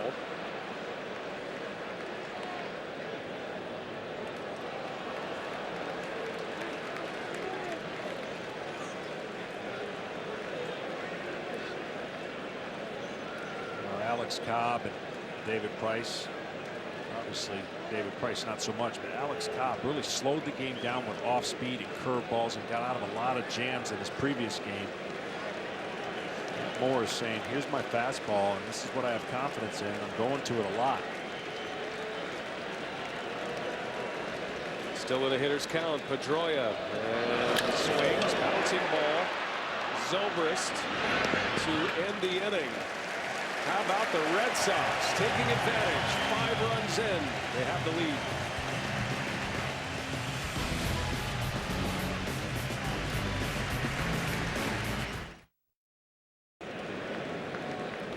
Keith Olbermann in Atlanta with the Bank of America game break. 2 out, top 3, 1-0 Pirates in St. Louis. National League homer co-champ Pedro Alvarez. It's deep and I don't think it's playable. 2 homers in 2 games for Alvarez. 2 for 4 today. The Bucks have evened their NL Division Series against the Cards at a game apiece with a 7-1 thumping behind 6 strong from the rookie Garrett Cole. Back to Brian Anderson at Fenway. All right, Keith, thanks. How about Garrett Cole? His first postseason #1 pick just 2 years ago out of UCLA. Now the Cardinals are going to have to step into the Hornets' nest in Pittsburgh for Game 3 in that series, all even at a game apiece. Here in Boston, the Red Sox have just scored 5 runs in the 4th on 6 hits. And the Red Sox lead 5-2. A misplay in right field, the big play. Will Myers camped under a David Ortiz fly ball, peeled off, and it felt like, at least in his reaction, that someone called him off. But it certainly wasn't Desmond Jennings, the center fielder. Could have very easily been the Red Sox bullpen, but either way, a misplay, not an error, but a misplay, and it opened up the door for the Red Sox.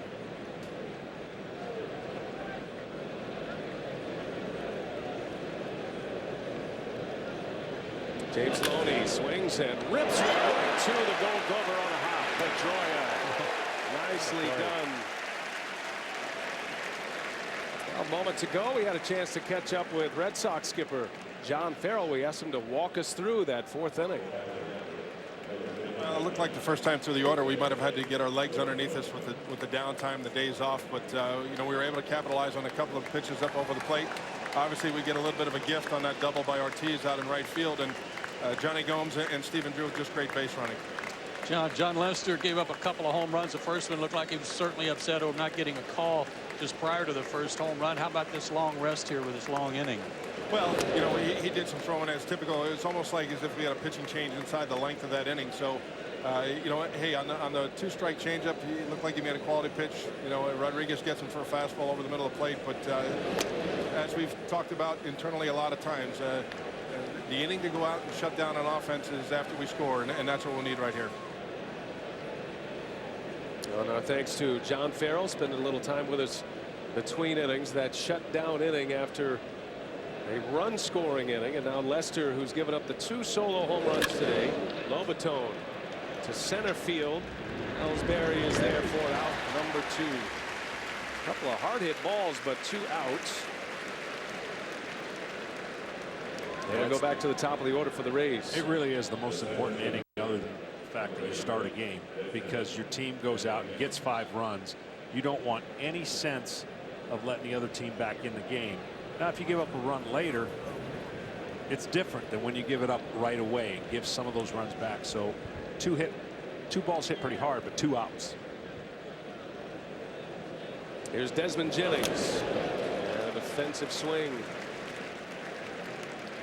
Lester came out. He struck out the first 4 batters. Sean Rodriguez homered with 2 outs and 2 strikes in the 2nd inning. Zobrist's home run was a leadoff shot.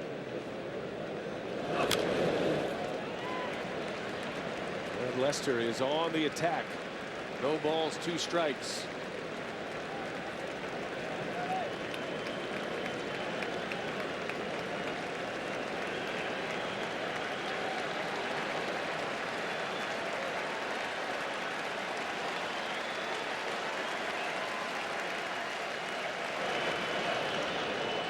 And they'll check, able to check his swing. Ball and 2 strikes. Now Mike Napoli, that was a crucial out at that time, it looked like, for Matt Moore, but then Johnny Gomes delivered with the 2 RBI double. It is the shutdown inning. 11 pitches is all it takes. 3 up, 3 down for Lester.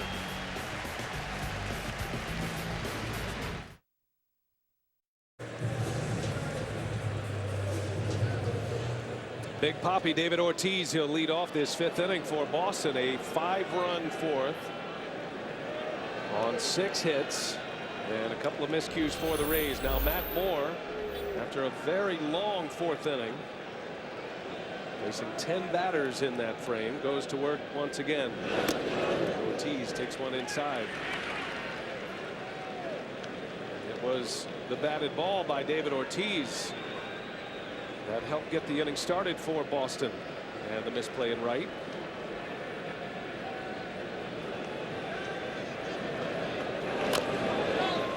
That's a bouncing ball off of his foot. Ortiz thought he hit it out. Posed for a minute, and here you see Myers calling for it, and then all of a sudden just peeled off of it, came in, nobody behind him. Escobar and Ortiz talking about it at second base. Ortiz wondered what happened. It was a ground rule double, and you don't know how the inning goes after that, had there been an out, as Ortiz looks like he's hurting a little bit. Foul ball off of his foot a moment ago. Ooh, looked like I got him right on the toe. Shin, then the toe.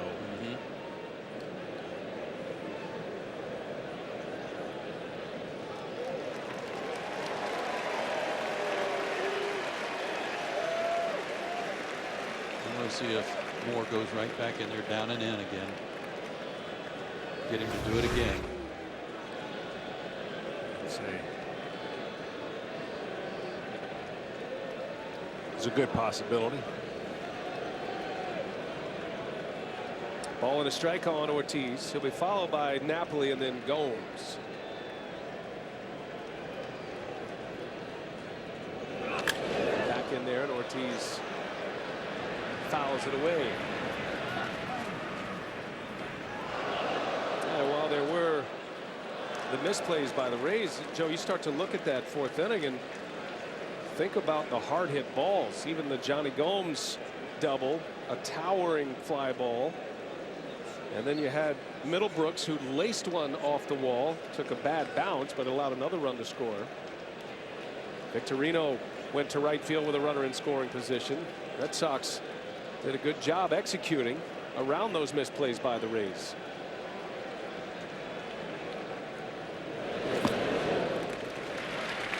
Yeah, I think they were certainly taking the advice of David Ortiz in the dugout, who, as Rachel told us, came back to the dugout telling his teammates to look for the fastball, sit on it.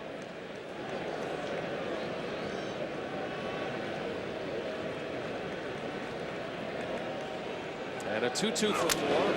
Sounded like he broke his bat. Moore has plenty of time, and there is out number one in the fifth inning.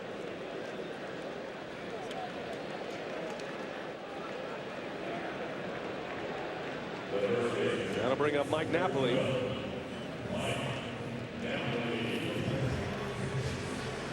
Looks like Ortiz still hobbling a little bit after that foul ball.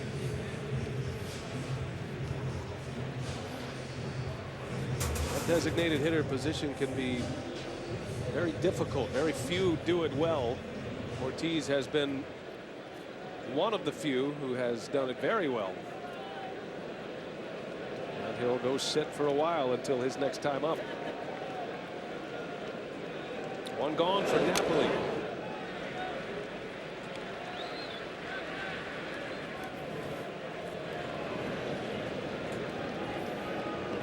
He's been throwing primarily fastballs. We saw a changeup right there and a changeup to Ortiz, but we have not seen a curveball in quite some time.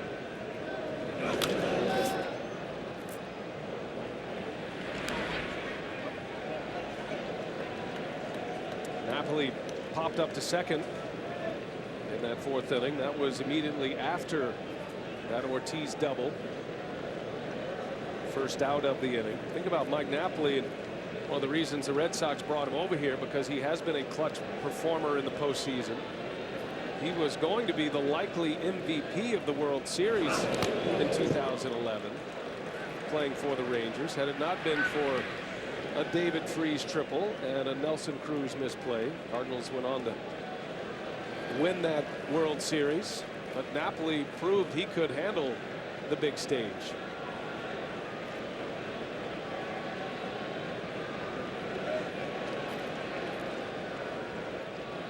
Two and one. Make it 3-1.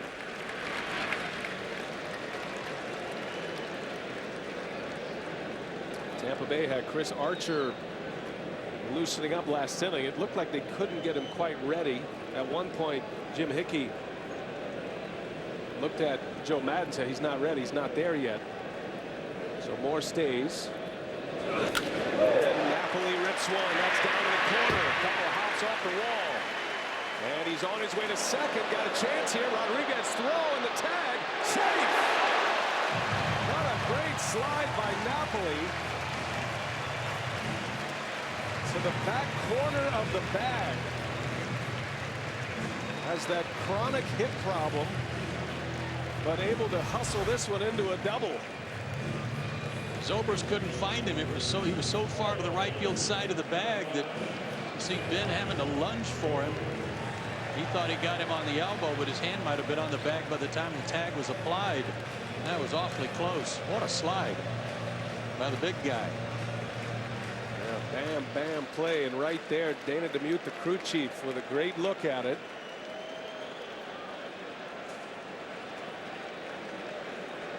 Heck of a slide. Running as fast as he can, which is not very. But now he's at second with one out. A double for Napoli. Johnny Gomes will be intentionally walked. A lot of these guys are carrying more weight this time of the year, really, with the beers. That was adopted quite some time ago, and talking to John Farrell, he said, no, not going to happen. They asked him to do it. Wasn't going to happen from the manager, but all the players that could possibly grow them have. Exposing those who cannot. Yes, there were some that should not have participated. Well, Gomes will be walked. By the way, that double he had in the fourth, his first career hit in the postseason. And now 2 on with 1 away. Don't forget, coming up next after we're done here, it's the Dodgers and the Braves, and it is game 2. Zach Greinke up for Los Angeles. Mike Minor will get the ball for Atlanta. And then tonight, 9:30 Eastern, the Tigers and Max Scherzer, the likely Cy Young Award winner this year in the American League, against Bartolo Colon and the Oakland Athletics. That'll be game 1. Tigers A's. That's going to be an interesting series for me. The A's, of course, exceeding all the expectations once again. The Tigers, the prohibited favorites, with their starting staff and, of course, their explosive offense. And then Scherzer in a new role, really, leading off the rotation. Justin Verlander has been their guy for the last 5, 6 years, 4 years. So it's going to be a really, really loud crowd in Oakland. I think they'll open up some seats or two. That is about as rowdy as it gets from the time they enter till the time they leave. Kind of a football kind of crowd. They'll have big tailgate going on. Now here is Saltalamacchia with 2 on. The intentional walk to Gomes. Rays trying to set up a double play opportunity to get more out of this inning. And he might be approaching the end of the line here. Rays have 2 hurlers in their bullpen. Archer continues to throw. And Wesley Wright has begun throwing now. Well, one of the keys for Boston, besides it had a great year, and we could document it with stats, but the starters need to go deep and turn it over to a shorter bullpen in Boston. And then the hitters have to grind out at bats against the Tampa starters and get it into their bullpen earlier. So far, those 2 things are working out for Boston as they've got the lead. Made Matt throw a lot of pitches. It looks like it'll be a bullpen game from this point on for Tampa. Well, John Lester is hoping to carry it at least into the 8th inning if he can. Moore with 102 pitches, and we are only in the 5th. Saltalamacchia takes a ball. And the pitches by inning tell the story. That 33 pitch 4th inning. Anytime a pitcher gets over the 30 pitch mark in an inning, you're starting to move into the danger zone. If it's taken 30 pitches, you know the danger's already existed. There's been runs scored. It's been a long inning. 3-0 is in there. Saltalamacchia takes. 7 double plays hit into by Saltalamacchia this year. That's a low number for a catcher, but he is a guy who wants to lift the ball. Moore struck him out his last time up. Saltalamacchia walked in the second, and he hits that one in the air to right. Foul, slicing in the seats.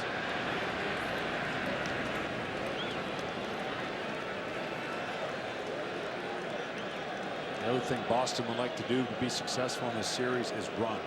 Stolen bases are part of their arsenal. Haven't needed it so much today, but the running on the bases has been crucial as they've taken advantage of everything that's gone on. Every bounce, every close play. Now Victorino with a stolen base today. Johnny Gomes had that mad dash from second to score on an infield hit. Runners go here. Saltalamacchia to left. That is way back. Rodriguez looks up. It is off the monster. One run is in Napoli. Here comes Gomes, and the throw is cut off. 2 in. A double Saltalamacchia. And it's 7-2 Boston.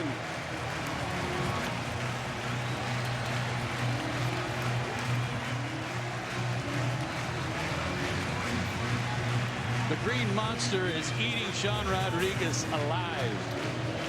First double off the wall, came down, hit on the warning track, bounced over his head. The next one hit off the wall, caromed away from him. He couldn't knock it down. Same thing there. He was too close to the wall, and it bounced over his head. Pitching change. Joe Madden will take Matt Moore back with him. 7-2 Boston in the 5th.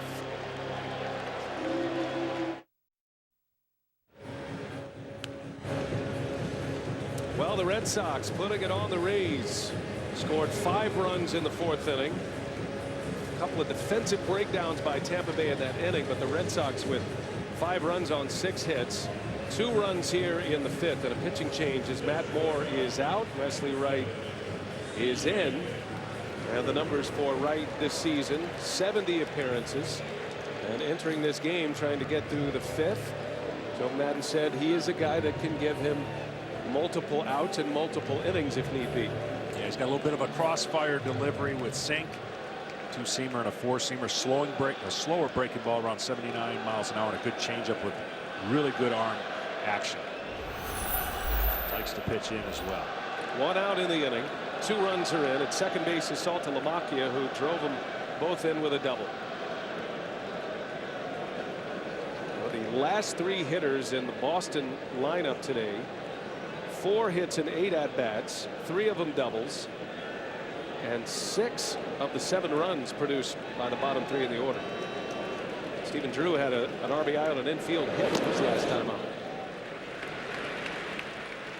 Well, and this simply was a starter who lost the touch on the ability to throw that breaking ball as we talked about. It was kind of confined to just fastballs and changeup, and he didn't throw as many changeups in relations to his fastball when he got in trouble. So, you know, who knows what would have happened if the ball was caught and there's 2 outs. We can all speculate that that would have definitely changed the outcome of the inning. But Matt Moore's inability really to command the breaking ball in a secondary pitch has hurt him.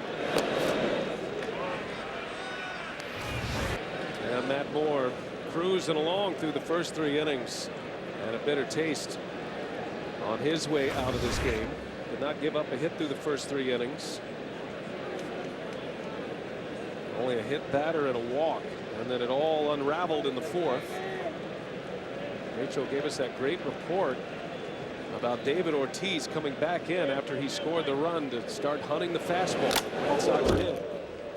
Took advantage. You know, I watch a lot of the in-between innings to see what a pitcher's trying to get established or get going. That's a time in the game where you can work on things, and we did see, as Joe mentioned, you know, consecutive 2 to 3 pitches that hit that not even got to the batter's box as far as distance with his curveball. So maybe those alarming things just said, I can't afford to throw that pitch in any situation, and he never got out of that inning to get to another inning to work on it.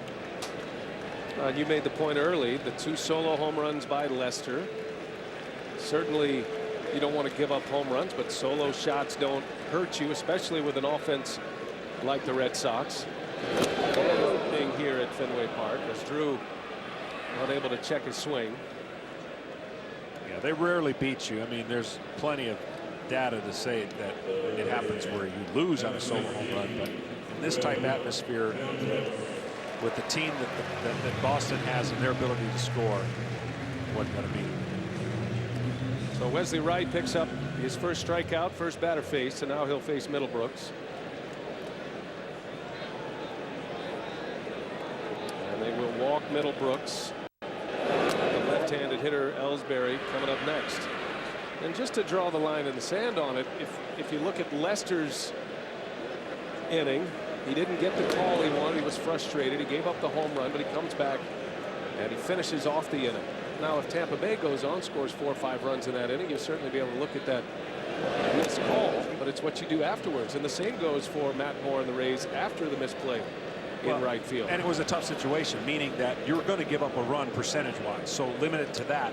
And the one thing going back to it again is his inability to change speeds created a tougher task for him, because you saw hitters swinging from their shoes. You saw they got the pop-up, like, whoa, okay, there's a good big out, and then never really made the adjustment with other pitches, and those guys just stayed in there and were swinging for the fences, and it worked out for Boston. Will Ellsbury, the only guy for the Red Sox in their lineup today without a hit. Ellsbury 0 for 3. He struck out in the 4th inning, but the strikeout pitch was dropped by Lobaton, a pass ball, and that extended the inning. The next batter, Victorino, took advantage with a base hit and an RBI. It was the 5th run in that inning. 7-2 Boston. And right to face Ellsbury.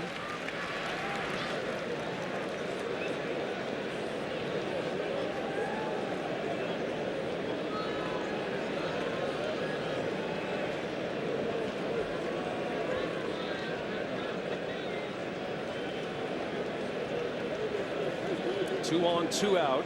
Saltalamacchia at second. Middlebrooks, the second intentional walk of the game by the Rays. He's at first.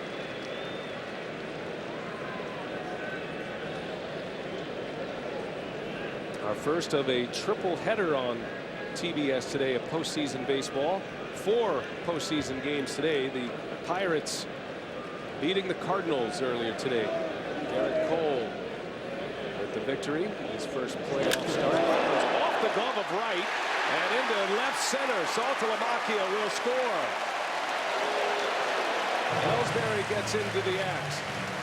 RBI single. And it's 8-2 Boston.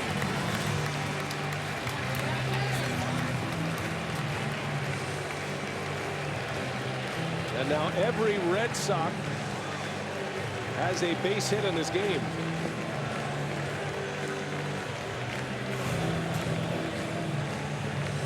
That run will be charged to Matt Moore right off the glove of right. What a hot shot from Ellsbury.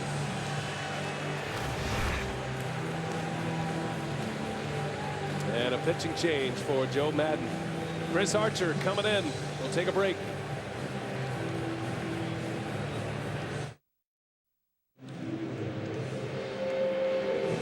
Well, the Red Sox lead 8-2. We are with 2 outs in the Red Sox half of the 5th inning, and the second pitching change for Joe Madden, and he goes with his young starter Chris Archer, who is now in the bullpen with Jeremy Hellickson announced as the potential Game 4 starter. So it's Archer who comes on with 2 away.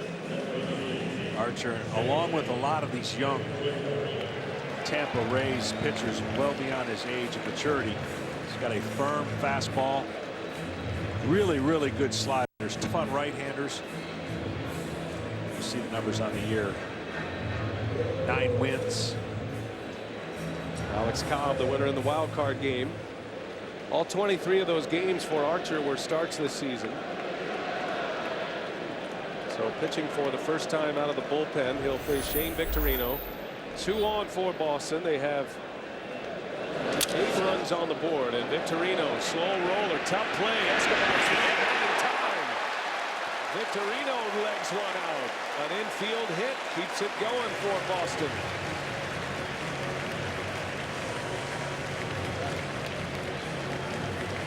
And now the bases are loaded with 2 away.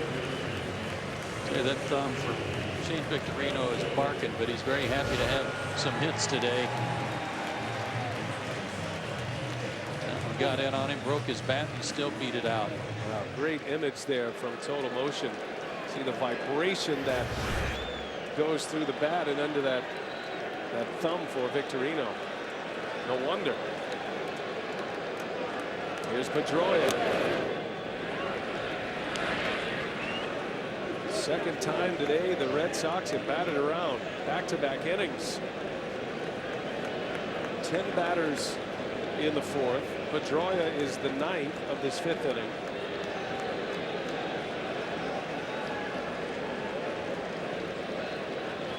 I'm gonna have to look at your scorecard the rest of the way in. Mine's soup.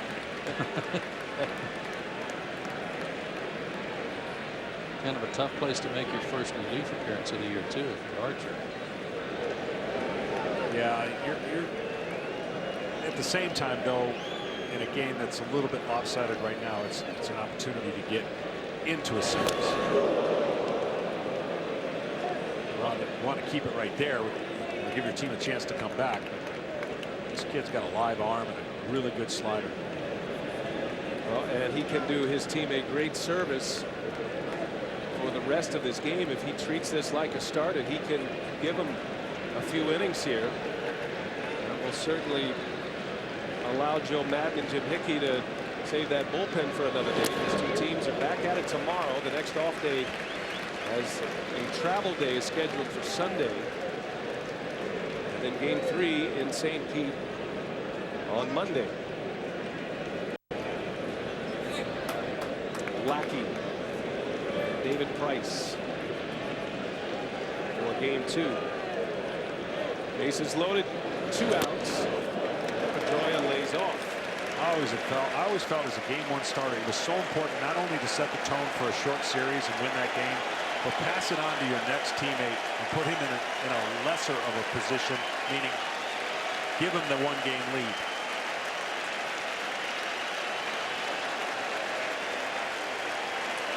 Red Sox Nation thirsting for more.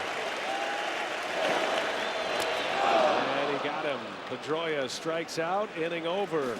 Red Sox bat around again. 3 more runs are in, and it's 8-2 Boston.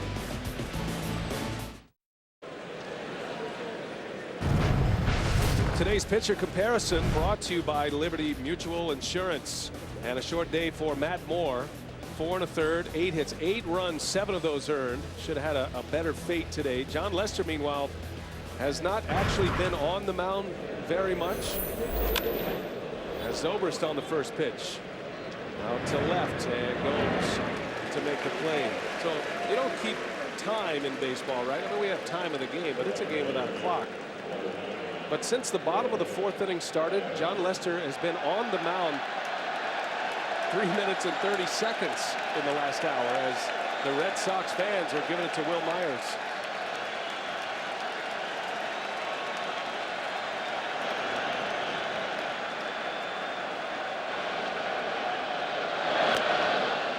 Chanting his name after the misplay in right field that opened the gates for the Red Sox in the 4th.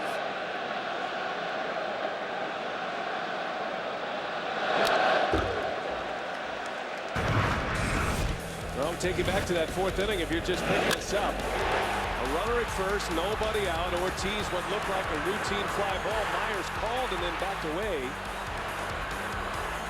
And that put runners at 2nd and 3rd, and Rays had a few more blunders defensively, Joe, in that inning, and it was all said and done. 5 runs in as Myers to deep center. And there's out number 2. You understand it and you see it all the time where 2 outfielders come side to side and there's a little indecision over who's going to take it. I got it, you take it type thing, and it drops between them. But I don't ever recall seeing a play where an outfielder was under a ball, camped under it, and then moved forward to let someone take it behind him.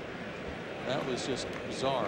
I'm not sure, still not sure what happened. And as a starting pitcher, you want to do nothing more than to pick up your teammates. That was a tough position to be in, 2nd and 3rd, nobody out.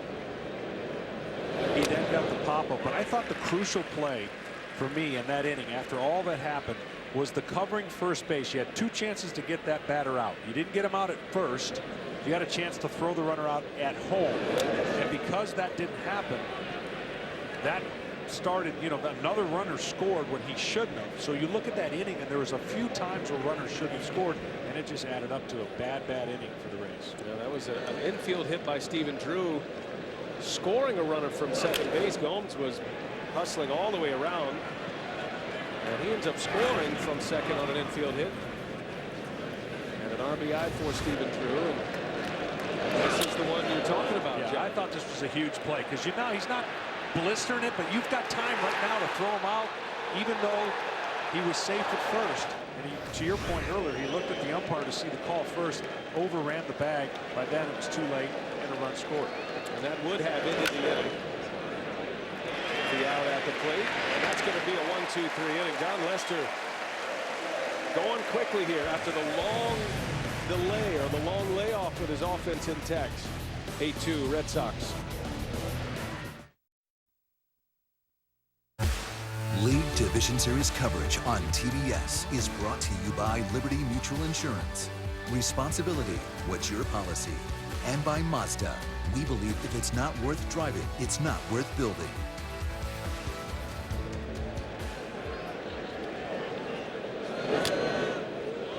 Sunset at Fenway Park Friday afternoon, and moving into Friday evening.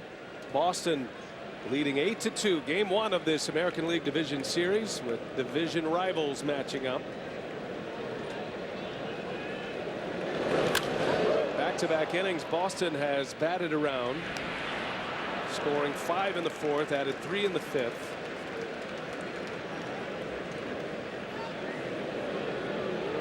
Red Sox with 8 runs on 10 hits. Matt Moore, first 3 innings, holding the Red Sox 0 for 9, just a walk and a hit batter. So Ortiz bounces one into the shift, and there is out number 1.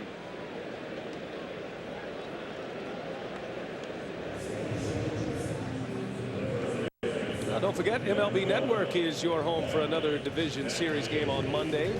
You can catch live coverage before and after every postseason game on MLB Tonight. Check local listings or go to MLBnetwork.com for the game time and channel number. Big Papi looked like he was running okay down the first base line. No worse for the wear from that foul tip off his foot. It's been one of the keys to his good year as he's stayed healthy.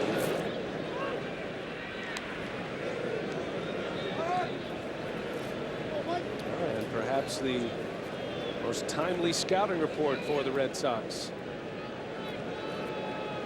Imploring his team to be aggressive on the fastball in that 4th inning. He combined the 4th and the 5th. The Red Sox scored all 8 runs, 10 hits, and 17 at-bats in those 2 innings. 17 at-bats in 2 innings is a lot anyway, and 5 doubles among those 10 hits.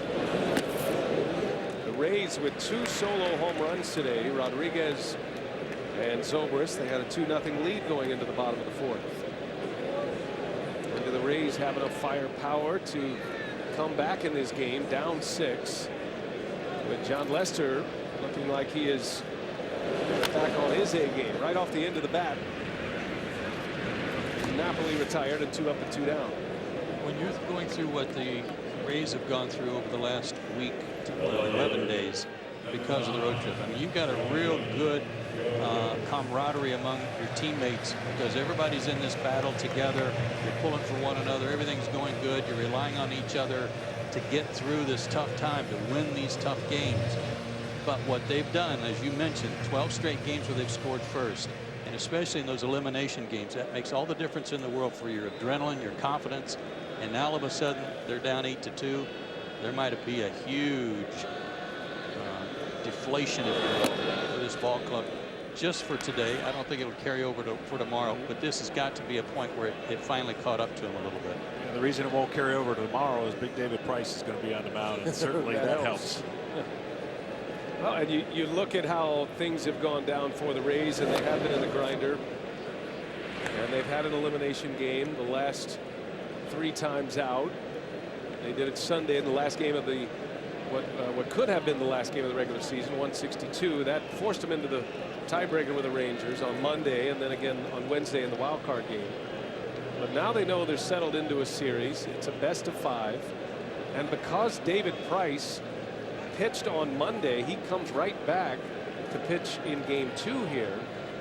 And it's possible he could come back and pitch in game 5 if necessary, which would be next Thursday. Right, and the big thing, and nobody will say it on the other side, but this was almost a must-win for Boston from that mindset. You know, you don't ever want to lose the first game at home, but you also know what's looming in game 2, and David Price has been one of the premier pitchers in the game, so John Lester knew what he had to do. John Lackey will be trying to disprove that it's no big deal. For the Rays, you ideally in every short series want to win 1 to secure 2 at home. Now games 3 and 4 will be in St. Petersburg at Tropicana Field, and then if necessary back here in Boston for game 5 as a strikeout for Archer. He gets Gomes and a 3-up 3-down inning for the 25-year-old.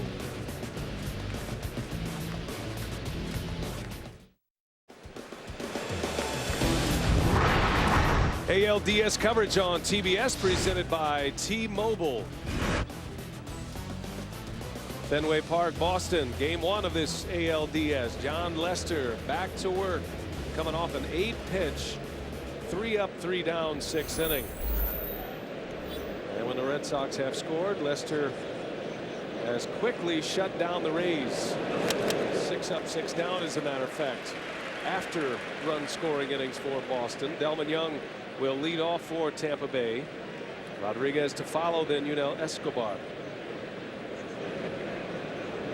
A lot of baseball to be played. The Rays have some thumpers in their batting order, but Lester, the Red Sox ace, looks like he is in good standing right now. He has 5 strikeouts. At this point, he's only given up 3 hits, 2 of those home runs. Well, and everything changes when you've got a lead. I mean, you always try to pitch as if it's a 0-0 game, but who's kidding who? When you get a 6-run lead or a lead like that, it's a lot easier to prey off of the team that's trying to get a bunch of hits and get back into it.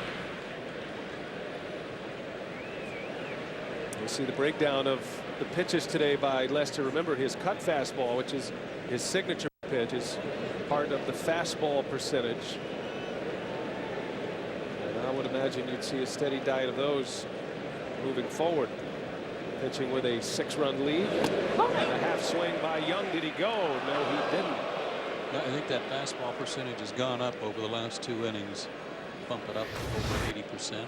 Firm changeup right here, and see the barrel of the bat stand back, the hands going forward, but the bat did not.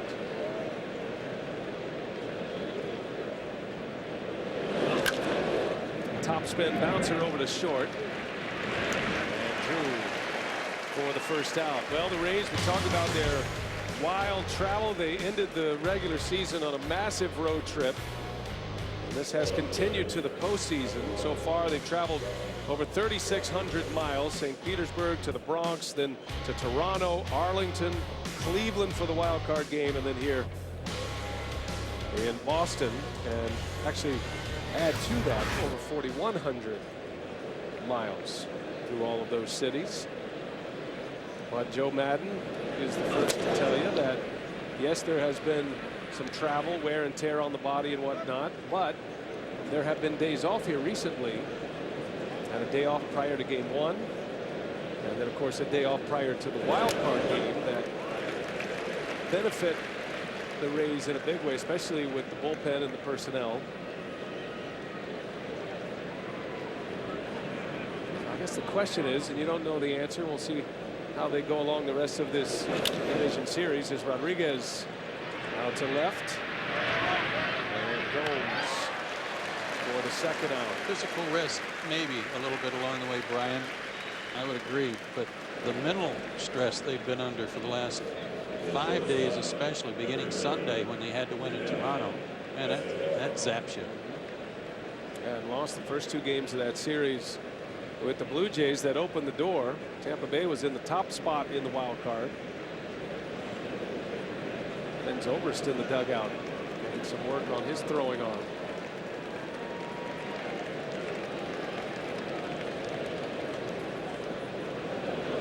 Well, if there's any club that I have seen over the last few years that can deal with this type of thing you're talking about, it's the Rays. They've had a week where they just go and show Legion ball or whatever they've talked to. They don't take BP sometimes. He gauges his team and watches his team and doesn't get caught up with the other things that may make you feel like, oh, if we don't do this, we're not going to win. Or if we do this, it's going to cause people to second guess. They've adapted to everything his manager, Joe Madden, has done, and they collectively 25 guys have adopted. Well, this is the same manager that after the team lost 6 straight games did a toast on the team charter saying to the best 0-16 this past week in Major League Baseball. He has an amazing way of turning everything into a positive.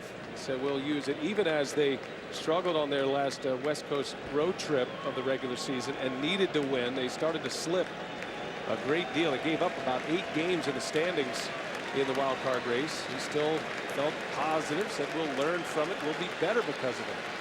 So he'll find a way. And it makes the post-game press conference all that much more entertaining. And Joe Madden has something to chat about. Still time to come back in this game. Not ruling them out yet. But they do have a 5-game series as opposed to an elimination day. Lester keeps the Rays down. John Lester, 11 straight retired, picks up his 6th strikeout.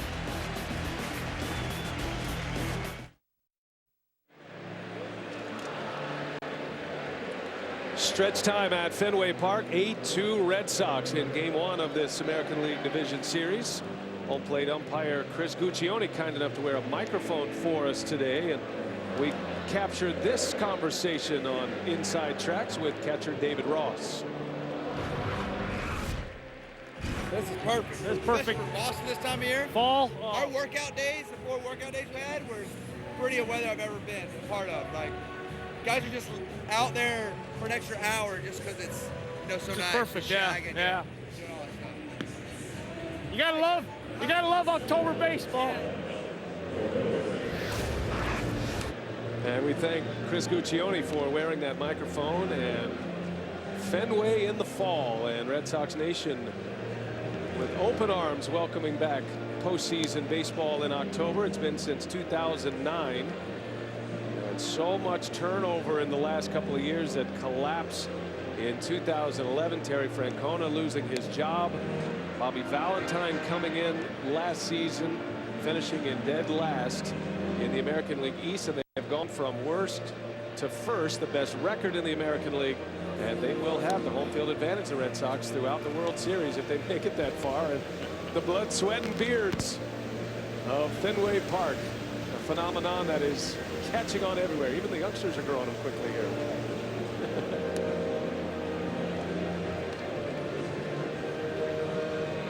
A beard aficionado in her own right. Rachel Nichols has more. Rachel? Well, hey guys, Johnny Gomes showed up at spring training with the beard and gave a couple guys some other ideas. We've been watching them growing them, or in some cases not having that much success growing them throughout the season. But Johnny did tell me that this moment really felt great, being able to come into this game, because this is what it was all for. Them feeling more unified to get to a point like this postseason game. Although Shane Victorino did let me in on the fact that when they pull each other's beards, you know, after something really good happens, he said it does hurt exactly as much as you think it does, especially with all that pine tar on guys' hands. There they are. Thank you, Rachel. I know Josh Reddick, he sent out a tweet saying felt a little slighted by all the beards. He had the glorious beard, of course, with the Oakland A's to start the year. The Red Sox unified this year.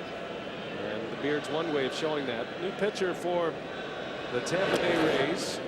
Left-hander Alex Torres will take over. Bottom of the 7th inning. 8-2 Boston. And back-to-back big innings for the Red Sox. A 5-run 4th and a 3-run 5th. Saltalamacchia was a big part of that 5th inning. He drove in a pair with a double. He was 1 for 2 today with a walk, 2 RBIs. He scored a run.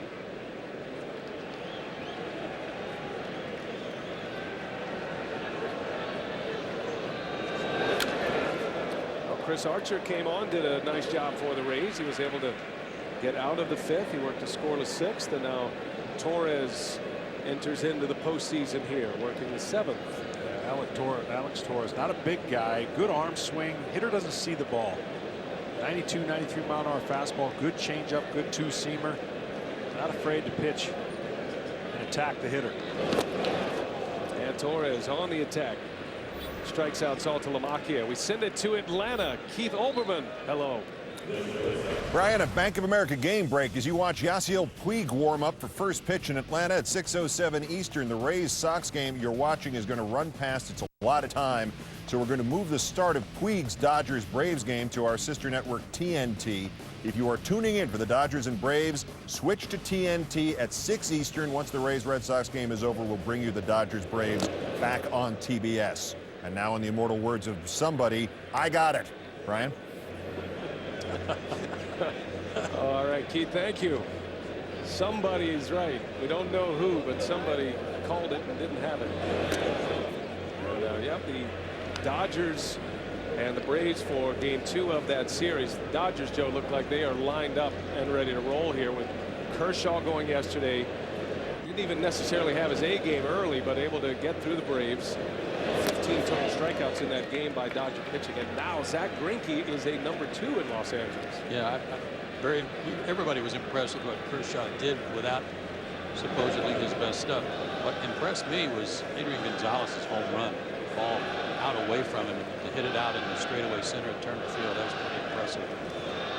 Starting to almost feel like a must-win for Atlanta tonight, John, with the first game going to the Dodgers. They're going to be heading back to Los Angeles after game 2 today. Yeah, whenever you're facing an ace of a team, you know that if he wins, he almost guarantees himself to pitch again, or at least the likelihood is there. So Zach Greinke, ever since the injury, has been lights out, and he's been hard to beat, and he's the Zach Greinke you thought that they were getting. And so, yeah, must win for Atlanta.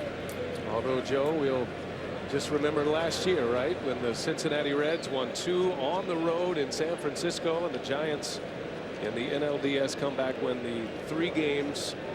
And of course, they would power right through and win another World Series as Torres picks up another strikeout. Back-to-back Ks.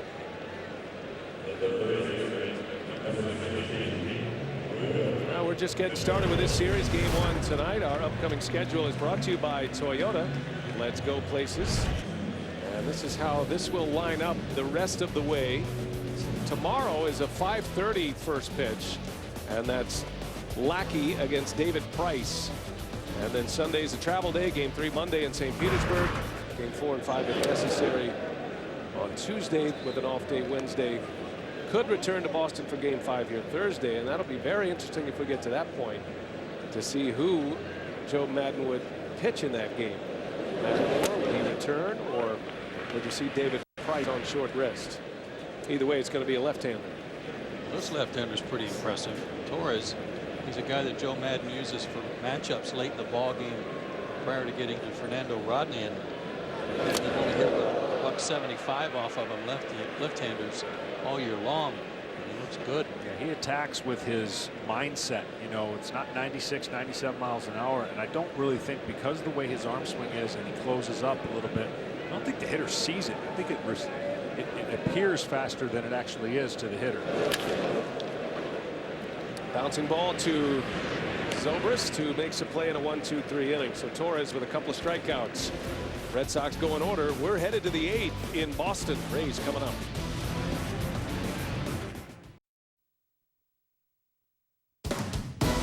This copyrighted telecast is presented by authority of the Office of the Commissioner of Baseball and may not be reproduced or retransmitted in any form, and the accounts and descriptions of this game may not be disseminated without express written consent. 8-2 our score. Boston has the lead as we go to the 8th inning. 2 big innings by the Red Sox, and John Lester, after allowing 2 solo home runs, has shut the Rays down. John, he's retired 11 straight, has 6 strikeouts in this game, and a pitch count that is in good shape. And he might be thinking about the finish line here in game 1 of this LDS. James Loney leads off, and Lester pours one in for a strike. You guys remember Alvin Davis, the Mariners? Good first baseman, good hitting first baseman, left-handed. That's who James Loney reminds me of. Alvin Davis had a little more power, I think, than James, but they both had similar swings and very good against left-handed pitching typically too. Loney was an all-star. Loney was traded to the Red Sox. That big trade that allowed Boston to free up their payroll. Loney was part of it. Dodgers cleared the way for Adrian Gonzalez to play first base, and Loney finished the season with Boston, signed with the Rays, just a one-year deal, and he figures to be in demand this offseason. Trying to cash in on a huge year. Interesting that he's hitting 8th today. Typically bats 3rd, especially against right-handed starting pitching, and you'll probably see him in the 3-hole tomorrow against Lackey. Lester in a 2-2 count on Loney. Loney and Escobar, big reason why they have drastically changed their defense, and second in the league this year, just behind Baltimore.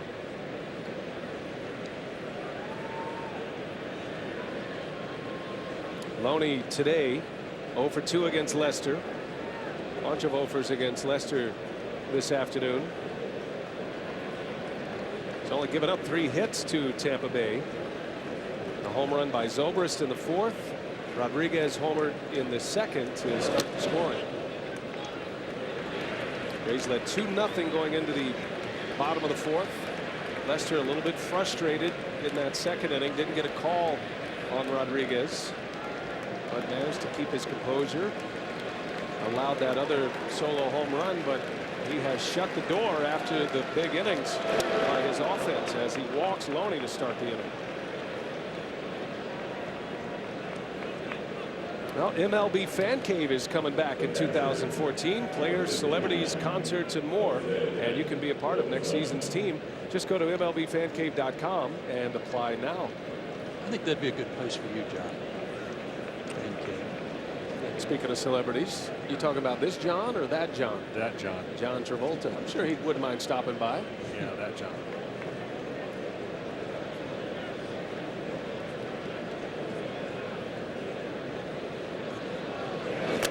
It did just turn out to be a beautiful day here. It's overcast, but considering all the rain that came through here for about an hour or so with the tarp down prior to the game, very pleasant here at Fenway Park.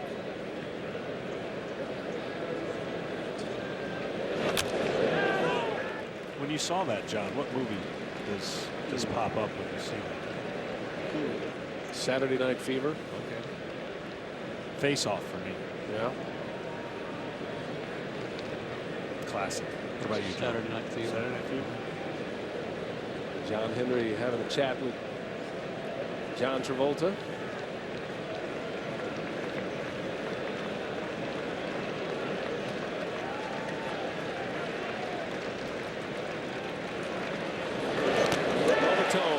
A swing and a miss. Lester with a spinner in there and picks up another strikeout. That'll be his 7th. We invite you to be the first to know the latest news on all your teams with Bleacher Report's Team Stream app. Stay one step ahead. Check out the Team Stream on your phone's app store today.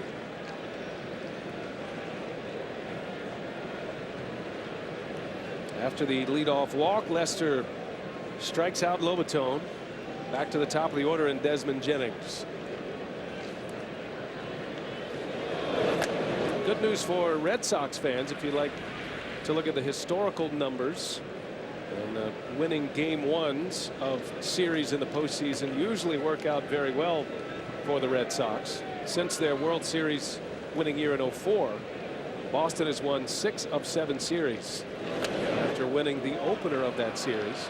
Good news for Rays fans. The only exception was 2008 in the ALCS. Red Sox won game 1. Tampa Bay would go on to win that series in 7. That was a Red Sox game 1 victory on the road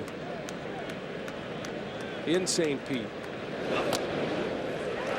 And prior to that 04 World Series, the last time the Sox won a game 1 at Fenway and lost a series, That famous '75 World Series against the Cincinnati Reds. And all the Reds fans say the Reds were in that World Series. So history is on Boston's side. They've done real well in the postseason at home. You just talked about some series they've won, but they in postseason since 2003 they're 17-9 here. Not as good in division series, but overall their game-by-game record very good. Well, you can talk a lot about Fenway Park and its quirks, and it felt like those showed up in a big way today for the two corner outfielders of the Rays. Will Myers in right field, Sean Rodriguez in left field on a few fly balls off the monster. And Sean had a real hard time trying to figure out how to play the balls off the wall. Had 3 opportunities and didn't field any of them. And Jennings draws the walk. So Lester puts 2 on. A couple of walks in this inning. Gives him 3 for the game. And 2 men on with 1 out. That's going to bring up Zobrist, and now Tampa Bay starting to move in to the heavy hitters in their batting order. Quickest way to get them back in the ball game is starting to put guys on base in this part of their order. You saw Tazawa loosening up a minute ago. I think he's got some company now in their bullpen. Craig Breslow, left-hander, begins to loosen up. Well, a little bit of the difference this inning, trying to pound that fastball away, just missing off the plate. And then he pulled a couple fastballs to get behind in the count. So he's frustrated with himself a little bit, and he wants to get back on track by making quality pitches here in the 8th inning. 1 man out. Zobrist at the plate.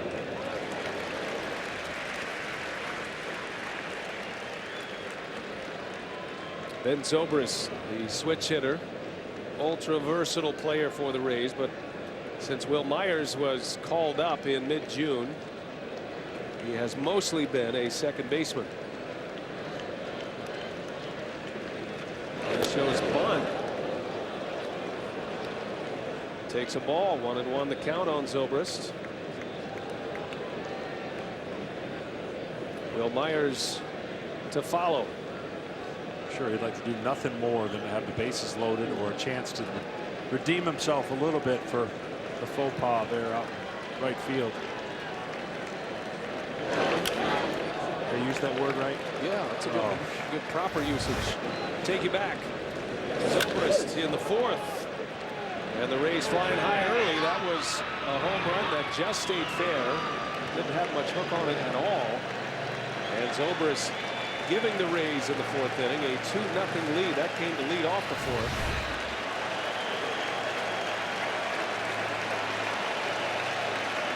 All in 2 strikes. 2 on for the Rays.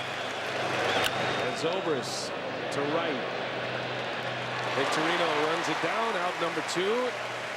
And that will bring Will Myers to the plate. And I'm sure Red Sox fans are looking forward to his appearance again, and that's going to do it for John Lester. So Farrell makes the call to the bullpen.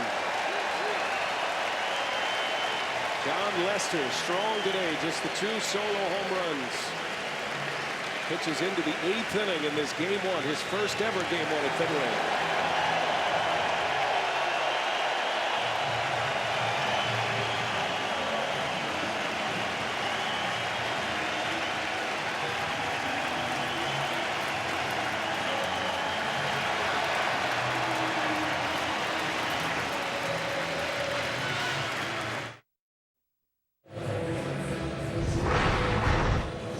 American League Division Series coverage on TBS presented by T-Mobile. Back at Fenway, pitching change as Lester exits to a standing ovation. Rays have 2 on with 2 outs now. John Lester 7 2/3 innings, 7 strikeouts. He did walk a couple of batters in this 8th inning, but a very good showing here, John, for Lester. You see the numbers at this point. Still a couple of runners belong to him. Yeah, you can see he's a little frustrated. He leaked a little bit with his fastball. You certainly don't want to leave or put runners on and leave the game. Nice lead, 8-2. Tazawa's coming in, and he's got a sneaky fastball, sinking two-seamer, 94-mile-an-hour four-seamer. Pauses with his leg a little bit, split light action. He's been good as well coming out of the pen. And the chance continue for Will Myers.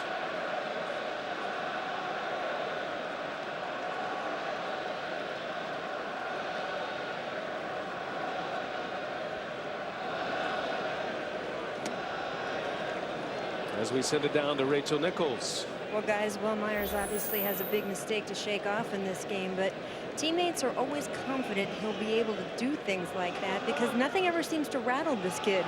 In fact, he seems to have so much faith in himself that his manager, Joe Madden, has nicknamed him Ricky Bobby because, hey, he thinks he's the greatest. Shake and bake, Will Myers. It has been a tough day for him.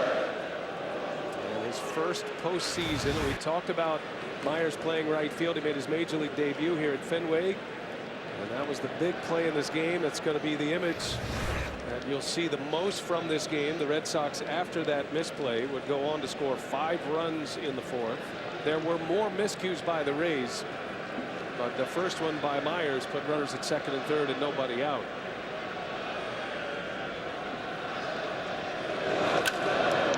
Rifles one to right field. Victorino, very good defender, is there, and that is the inning. Tazawa protects the runs for Leicester. 8-2 Boston to the bottom of the 8th.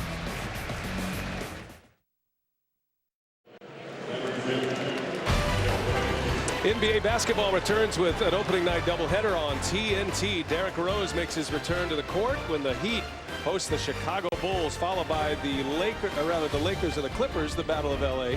Tuesday, October 29th. It's coming up only on TNT inside a month.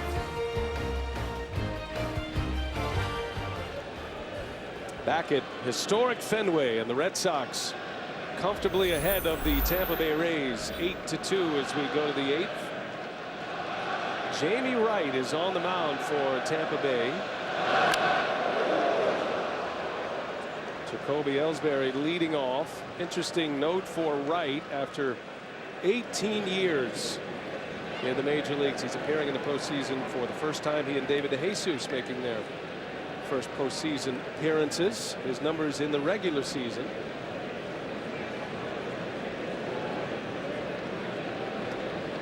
First round pick. Sinking fastball. Tight slider.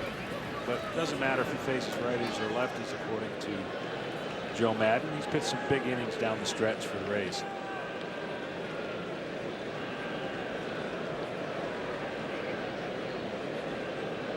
Now the Red Sox with 8 runs on 10 hits, and all 8 of those runs and all 10 of those hits coming in the 2 innings, the 4th and the 5th. Is Ellsbury, a little flare to left, that's going to fall, a base hit. Jacoby Ellsbury was the last Red Sox to have a hit today, and he has 2 in a row now. 2 for 5 at the plate. Our innovative stat brought to you by Nissan. And if you'd like to dive in a little bit, we're looking at first pitch swings, the lowest percentage of first pitch swings. You see Dustin Pedroia is on the list. Victorino is 5th. These would be the opposite ends of the spectrum from guys like Delman Young. I'm really surprised at that, especially today. He swung at 2 first pitch offerings, but he's also one of those guys that loves to ambush you after a pitcher's meeting or after a play where maybe there's been a lot of base runners, a lot of chaos. He's really good at ambushing the first pitch as the next hitter after some problems. And that speaks to the change in game plan for the Red Sox. John Farrell, we visited with him between innings, and he thought maybe knocking off a little rust, just trying to get your bearings back in the game. Boston did not play from Sunday to today. They did have an inter-squad game, a simulated game, but that was more for the pitching than anything else. But they went up there hacking in that 4th inning. Victorino in that 4th after Ellsbury reached on the pass ball following the strikeout. Victorino had a base hit to right field, and it was not only above the strike zone but outside by plenty. Of a shoulder high pitch that he drove into right field for an RBI, and that was the 5th and final run of that 4th inning. Ellsbury takes off, and no throw by Lobaton, and the Red Sox keep the pressure on even with a 6-run lead. Ellsbury steals the bag and now in scoring position in the 8th. Brian, they never stopped him. Watch this. Walking lead. He never stopped. Never made him stop striding off. That was a gimme for Ellsbury. 52 stolen bases in the regular season, and impressively caught just 4 times. Jacoby Ellsbury. And I'm sure that is a great sight for John Farrell to see him run. It means his foot is healthy enough to do so.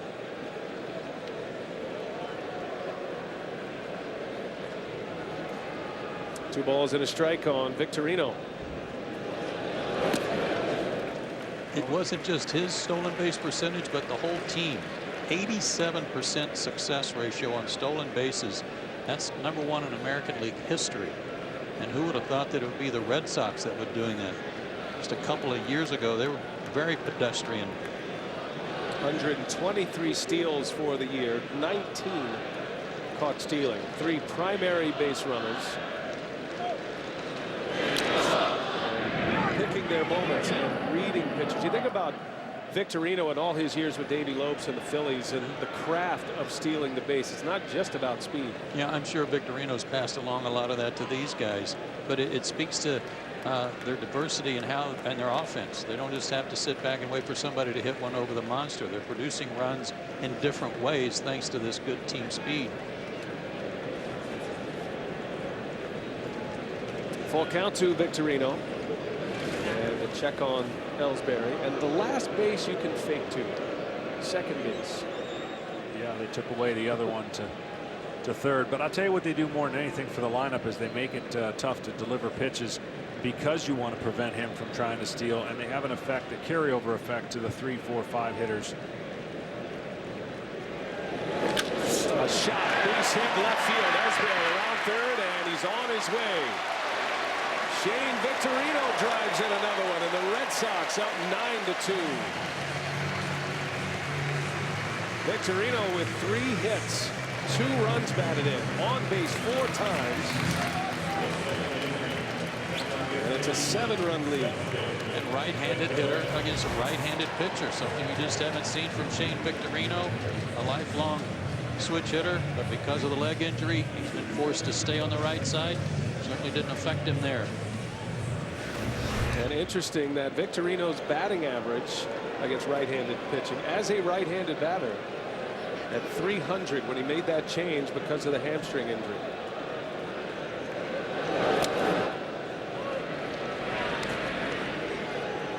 And my question is for Shane Victorino, does he go back to being a switch hitter once he heals and gets into next year? Does he stay exclusively right-handed?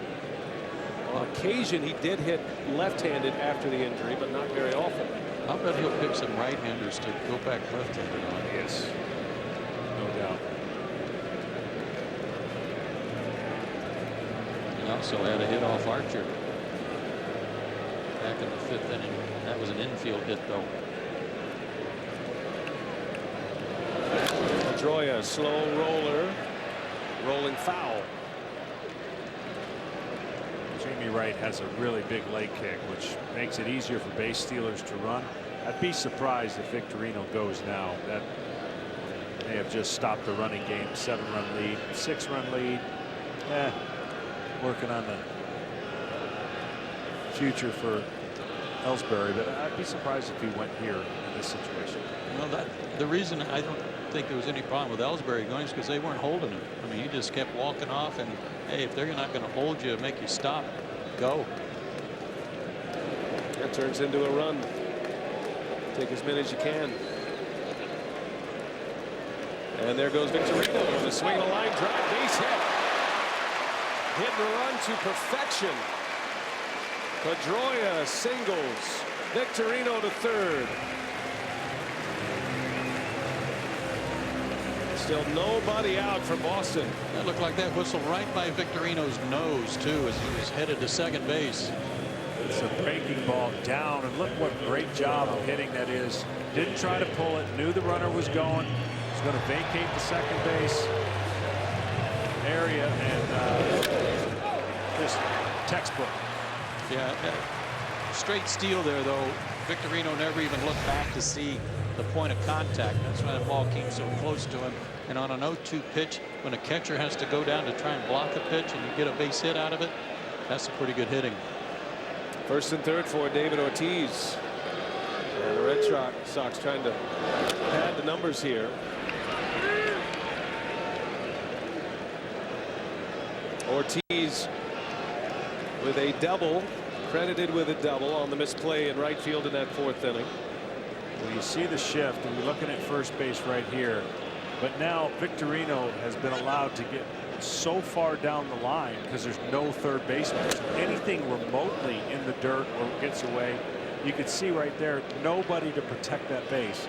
Now, of course, the score being 92, you'd say, what's, not a big deal. But later on, when this situation comes into play, Tampa's going to have to decide how they want to play it. Yeah, good point. If it was a one-run game and you have this spray chart on David Ortiz, do you break off that to hold him close? I would imagine you'd have to. I'm a little bit fearful for the safety of Shane Victorino. Me too. 90 feet between home and third. And I'd say, what, he's probably 45 feet from home plate when it's all said and done. Yeah. Looks like he's halfway. And now with 2 strikes and the infielders switch places, Longoria and Escobar, Longoria's even farther from third base. Ball and 2 strikes. Still nobody out. In and out of the glove of Lobaton. Did a good job to keep that one off the screen. Victorino could have walked home. This is kind of what I was talking about. This ball, let's say it just pops away 2 feet, he scores. But he was able to catch it back right quickly. Let's watch how quick and how short a distance he can almost, he's thinking about it because there's no fear of having to get back.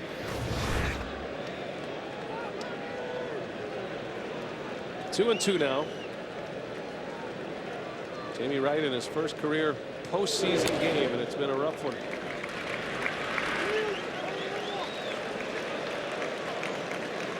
Three straight hits. Red Sox with 13 hits. Napoli waits.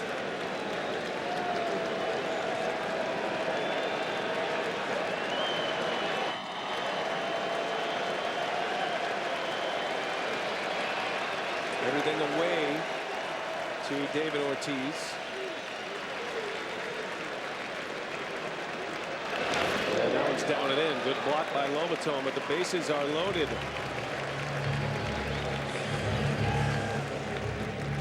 And Jim Hickey is on his way out.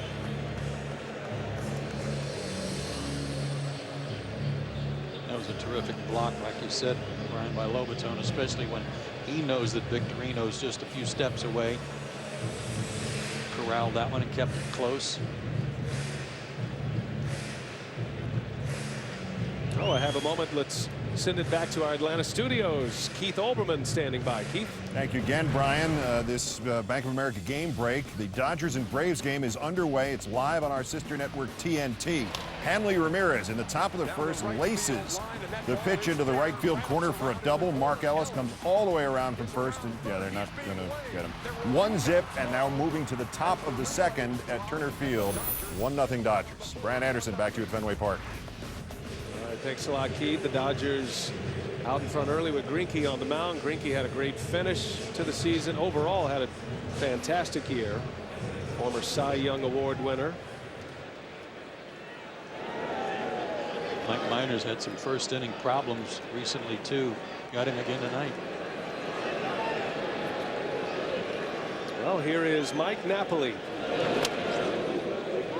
1 out of 4 today. Every Red Sox starter in the batting order has at least 1 hit.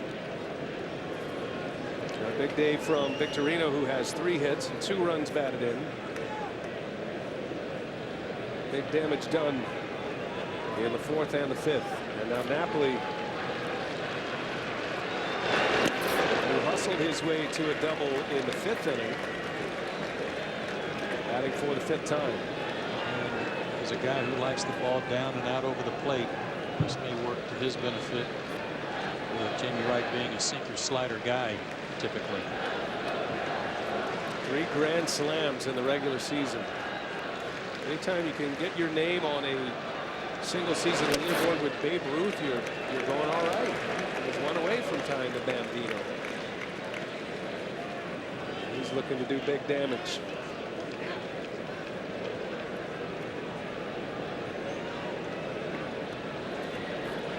Napoli with 23 home runs and 92 driven in.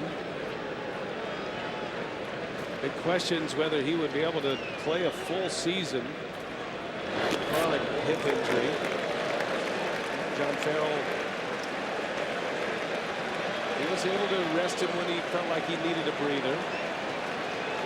Managed his playing time well. Napoli, when it was all said and done, ended up playing in 139 games. Red Sox fans hungry for more.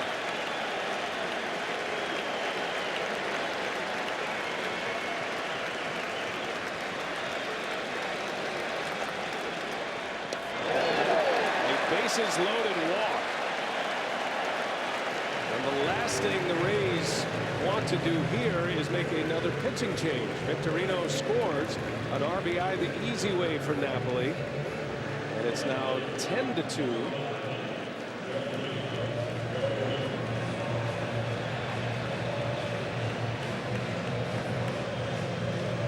Love watching Johnny Gomes hit, and I have for a long time, because wherever he's played, poor guy, he's never been able to find a helmet that fits. He works that helmet.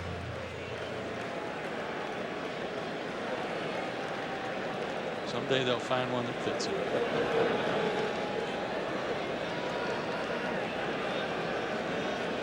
Good call, Joe. I can't stop watching it. Bases loaded for Gomes. Still nobody out. First 5 batters have reached. 3 hits, now 2 walks. It reminds me of a bull rider pulling his hat down just before they open the chute.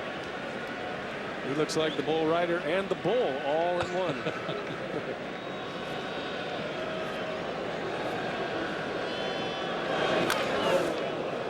To show you how good the Boston offense is, just about every category they're top 5. Bases loaded. They hit 301. They've had the most chances. They've scored the most runs. So this team can score in bunches, as we've seen today. They haven't put up a single run in any inning. It's been a crooked number.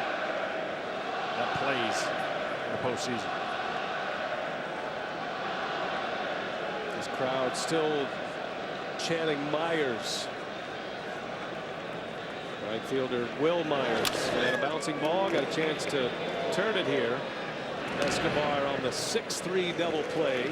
Another run will score to make it 11-2. No RBI for Gomes,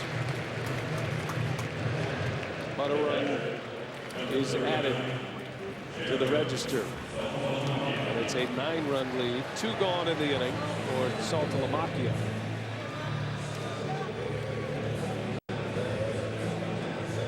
Now this score, Tampa Bay rolling along like they were, very surprising at this point. And I think more surprising the defensive lapses by the Rays in that 4th inning. This is a team that has hung their hat on pitching and defense. Historically good defensively this season. And while you don't see the errors show up, there's a ton of miscues in that 4th inning. Well, that's the weird part. There's no errors on the board. And that's the thing. It's the psychological thing that you're trying to deal with. If somebody makes an error, you can understand it. A physical error, you know, you boot a ground ball, or let's say you drop a fly ball. This was routine that never even got a chance to be caught. It was almost catching everybody by surprise, like what just happened. That, I think, had more to do with the things that unfolded next. As a pitcher, you try to pitch your way out of it, and the next thing you know, everything that could go wrong went wrong for Tampa, and it just snowballed. So that score is reflective, I think, because of the shock value of what just happened. How did that happen? Well, and give credit to this Red Sox lineup as well. They took advantage. It's a big effort. Saltalamacchia beats the shift. A base hit. Another run is in. And Jared Saltalamacchia, this time from the left side of the plate.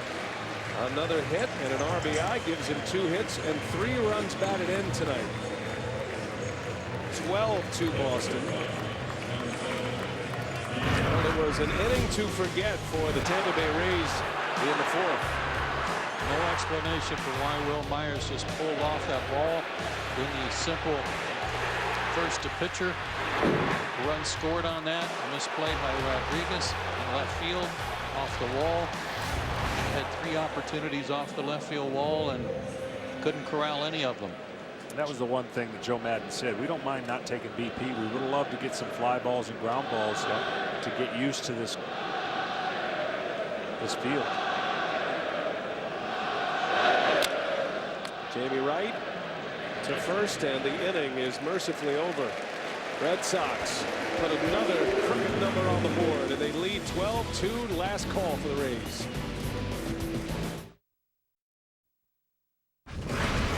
Keith Olbermann in Atlanta with this Bank of America game break. A reminder that the Dodgers and Braves are live right now on our sister network, TNT. It is 1-0 Dodgers, top of the second, with Zach Greinke up 1 on and 2 out for LA. We will bring the Dodgers and Braves over here to TBS as soon as this Red Sox-Rays game is over, which, as Brian will tell you, barring a very big comeback, will be presently. Still in shouting distance. And last call for the Rays here. 12-2 Boston. Another big inning for the Red Sox. Twice they have batted around in this game. They brought 8 men to the plate in the 8th inning. 4 runs in the 8th. And now it's going to be Ryan Dempster out of the starting rotation for the Red Sox in the regular season. Moved into the bullpen. And a spot he has some familiarity with. Was a closer in the big leagues with the Chicago Cubs. He'll be used out of the pen. Could see him in some late leverage situations for the Red Sox. I'm sure John Farrell is excited about getting him a postseason appearance out of the bullpen in a 12-2 ball game. A little bit surprised he's starting out of the stretch, maybe adapting to this role and saying most of my pitches will be out of the stretch, but a starting pitcher normally works out of the windup. Made 3 relief appearances during the regular season. David Jesus getting an at-bat. His first postseason. Probably see DeJesus in left field tomorrow. With the right-hander John Lackey on the mound for Boston. He's got a revolving door out there, Joe Madden. Today was Sean Rodriguez, and while he had his troubles in left, Rodriguez hit the home run that opened up the scoring in this game and made a very nice catch on a dive. But DeJesus will get the call tomorrow, I'm sure, as he strikes out.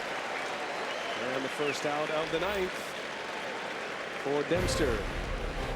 Well, you can watch every game live when NCAA March Madness returns to TBS, CBS, TNT, and True TV this March. For the first time, the Final Four will be on TBS.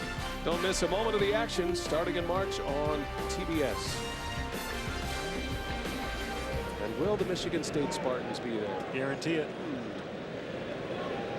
It's Kelly Johnson pinch hitting. So Madden taking this opportunity to get some of his bench players today.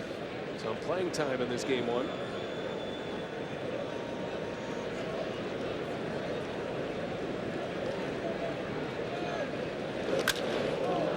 Hit well, left center, got some carry to it. Ellsbury at the wall, high off the wall. Extra bases for Johnson. He's on his way to third. And a triple for Kelly Johnson. The Red Sox outfielders made a mistake there, just that they both went for the baseball. They're pretty conditioned for one guy to go for the ball and the other guy to play hit off the wall. Ellsbury goes for it. It's out of his reach, but you see both of them right there at the wall. Then somebody had to track it down, and Kelly Johnson can run. Well, there's a little ledge, like you said, right above there. I don't know. Looked like Johnny Gomes he said, "I'll do what you do, Jacoby. Follow the leader." Oh, he's jumping. I might as well jump.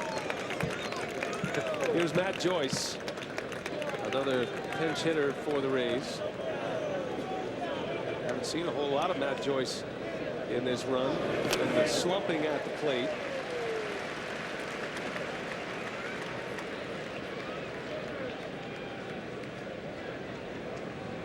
Triple by Johnson.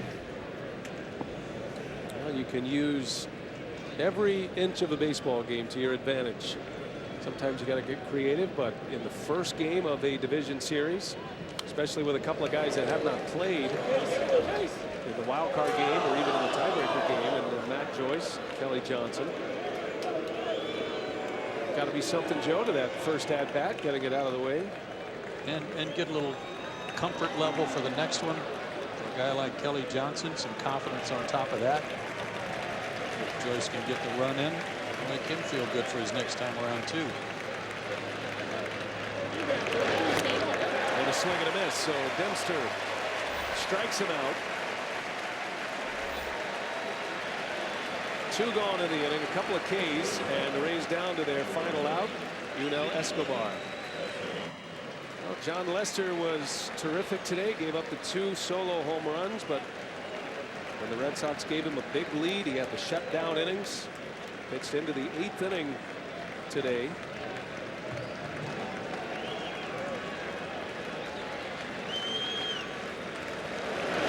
On the first pitch, slow roller. Pedroia takes care of it, and that's the ball game. The Boston Red Sox hold serve. They win game 1 of this ALDS in convincing fashion. TBS is your exclusive home for the 2013 NL and AL Division Series and the National League Championship Series. Now we'll send you to Atlanta. Ernie Johnson, Cal Ripken Jr., Ron Darling standing by. Game 2 underway, Dodgers Braves. We'll see you tomorrow for Red Sox Rays in Game 2.